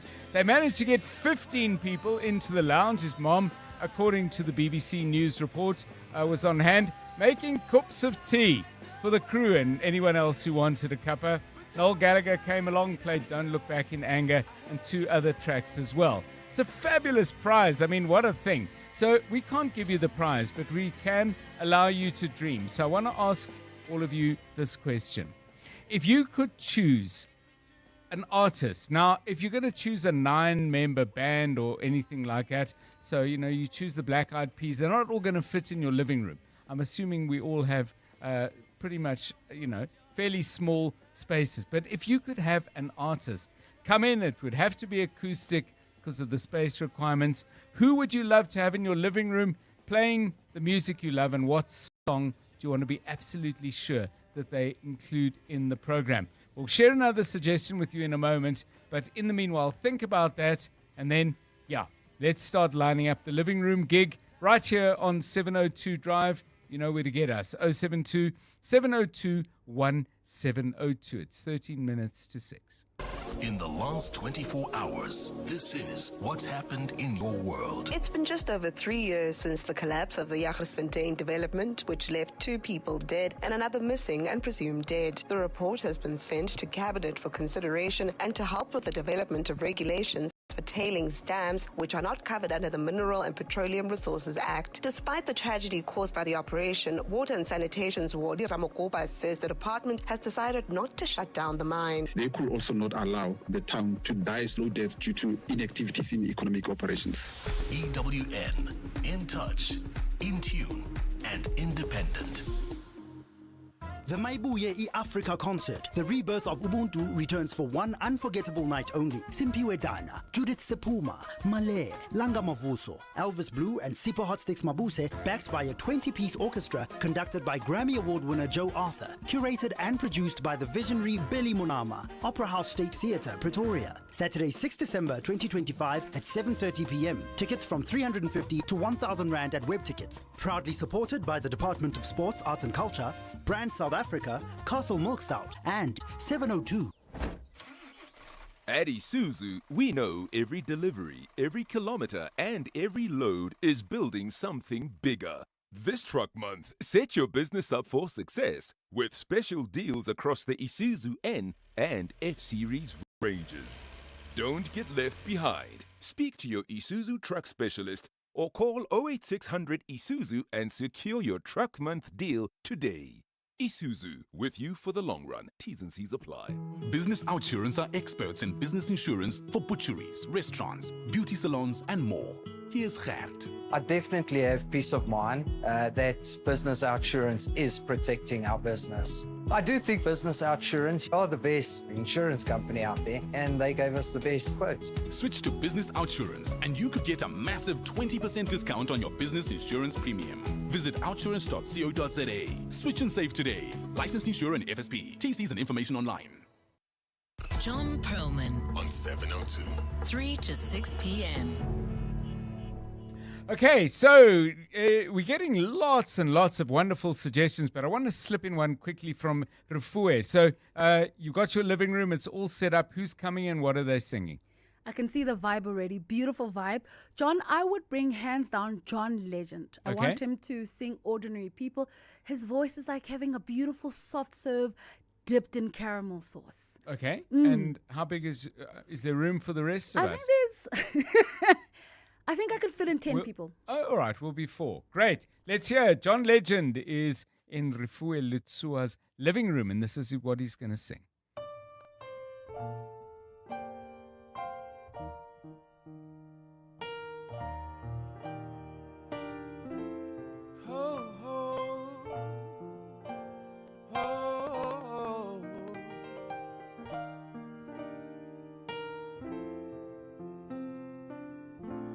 I'm in love with you, but this ain't the honeymoon. We're past the infatuation phase. We're right in the thick of love. At times we get sick of love. Yeah, I'm not sure Cups of Tea would do it with that voice and that song. Okay, you've got a chance. You can have someone you just love and admire and adore their music. They're coming into your living room. Who is on their way and what are they going to sing? Nana calling us from Centurion. Good afternoon to you. Good afternoon, John. I would like Lyra, and I would like her to sing Something Inside So Strong. That's a beautiful message. Okay. And I love that song. Okay, let's see if we can give you a small taste. Can't promise you Lyra in your living room, but I can promise you Something So Strong on your radio.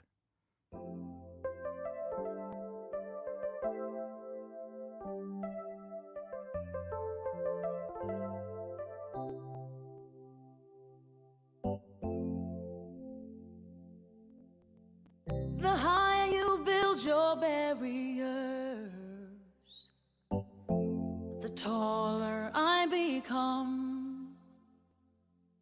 The further you take my rights away, the faster I will run.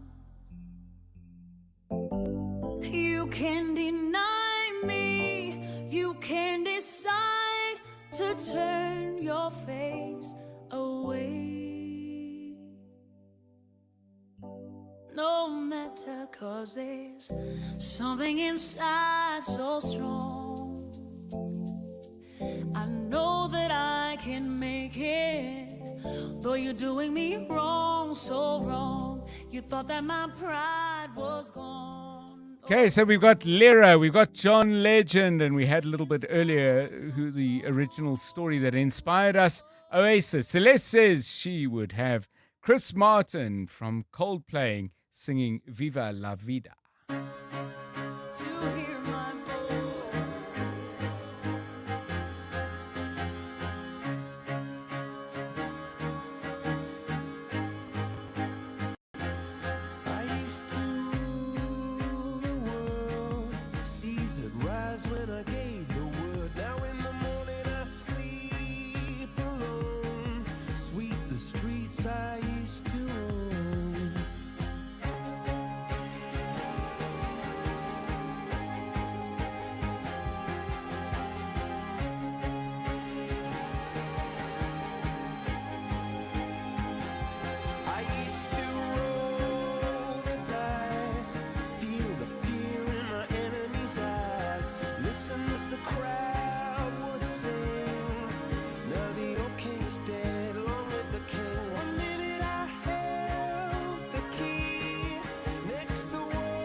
just when I ruled the world. Okay, so Coldplay. That could definitely be done as a fabulous acoustic set, I would think. Cecil says Tracy Chapman must include Baby Can I Hold You. Let's see if we can help you, Cecil.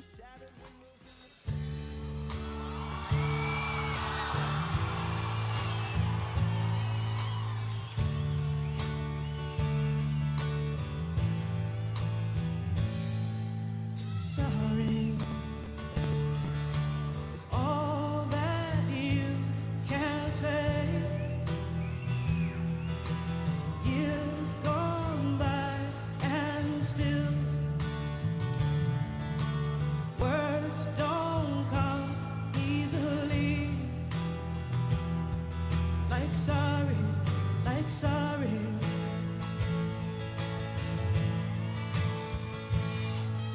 Forgive me. Tracy Chapman, you'd need a big lounge for that, I bet. A lot of people would want to come along with that.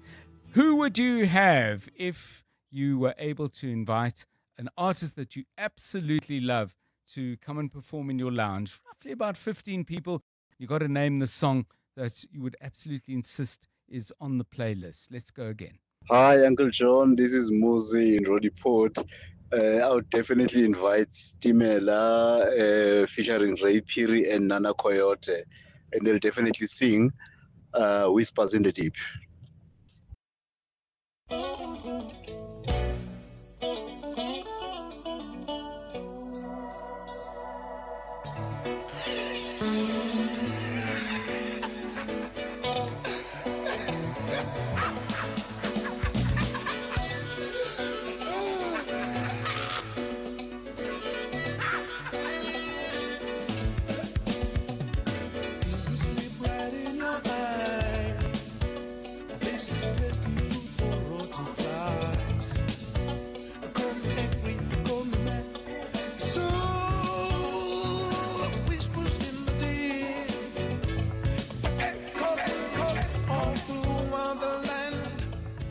Yeah, I saw him a number of times, not in my living room. Them, Stimela, they were fantastic. Ray Piri, just absolutely brilliant.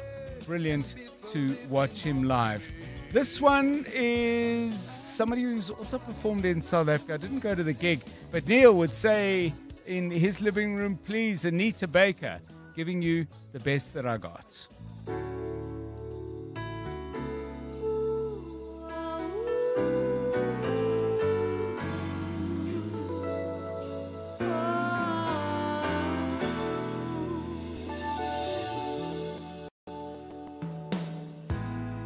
Ain't there something I can give you in exchange for everything you give to me? Read my mind, you make me feel just fine. When I think my peace of mind is out of reach, the scales are sometimes unbalanced, and you bear the weight of all that has to be. I hope you see that you can lean on me, and together we can calm the stormy seas. When love's so strong and so unselfish, and I tell you now that I made a vow, I'm giving you the best that I've got. Anita Baker, you would have to have a piano in your lounge, though. I mean, yeah, because the piano in the beginning there is gorgeous. Hans would go way back. Louis Armstrong, La Vie en Rose. Just a trumpet would do, I guess. And then we had some real enthusiasm for Tom Petty, but no songs selected. I would, if I had Tom Petty in my living room, I'd probably ask him to start with Breakdown. Yeah, that would be where I would go. Here we go. Hi, John. Great show as always. I think for me, it will most definitely have to be Mandisi Yankees. Singing all his songs, but specifically Diamtanda.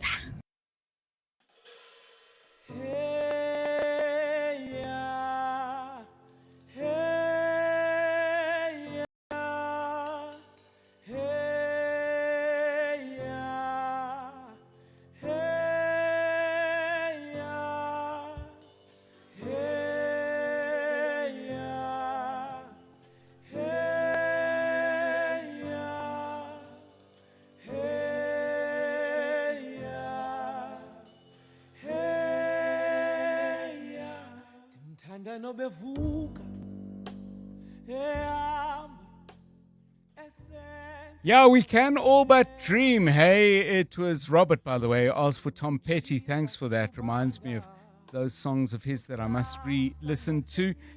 Fifi said, I would love to have Ed Sheeran sing in my lounge. Can't do it, but hope you've enjoyed what we've been able to offer. From all of us, good night.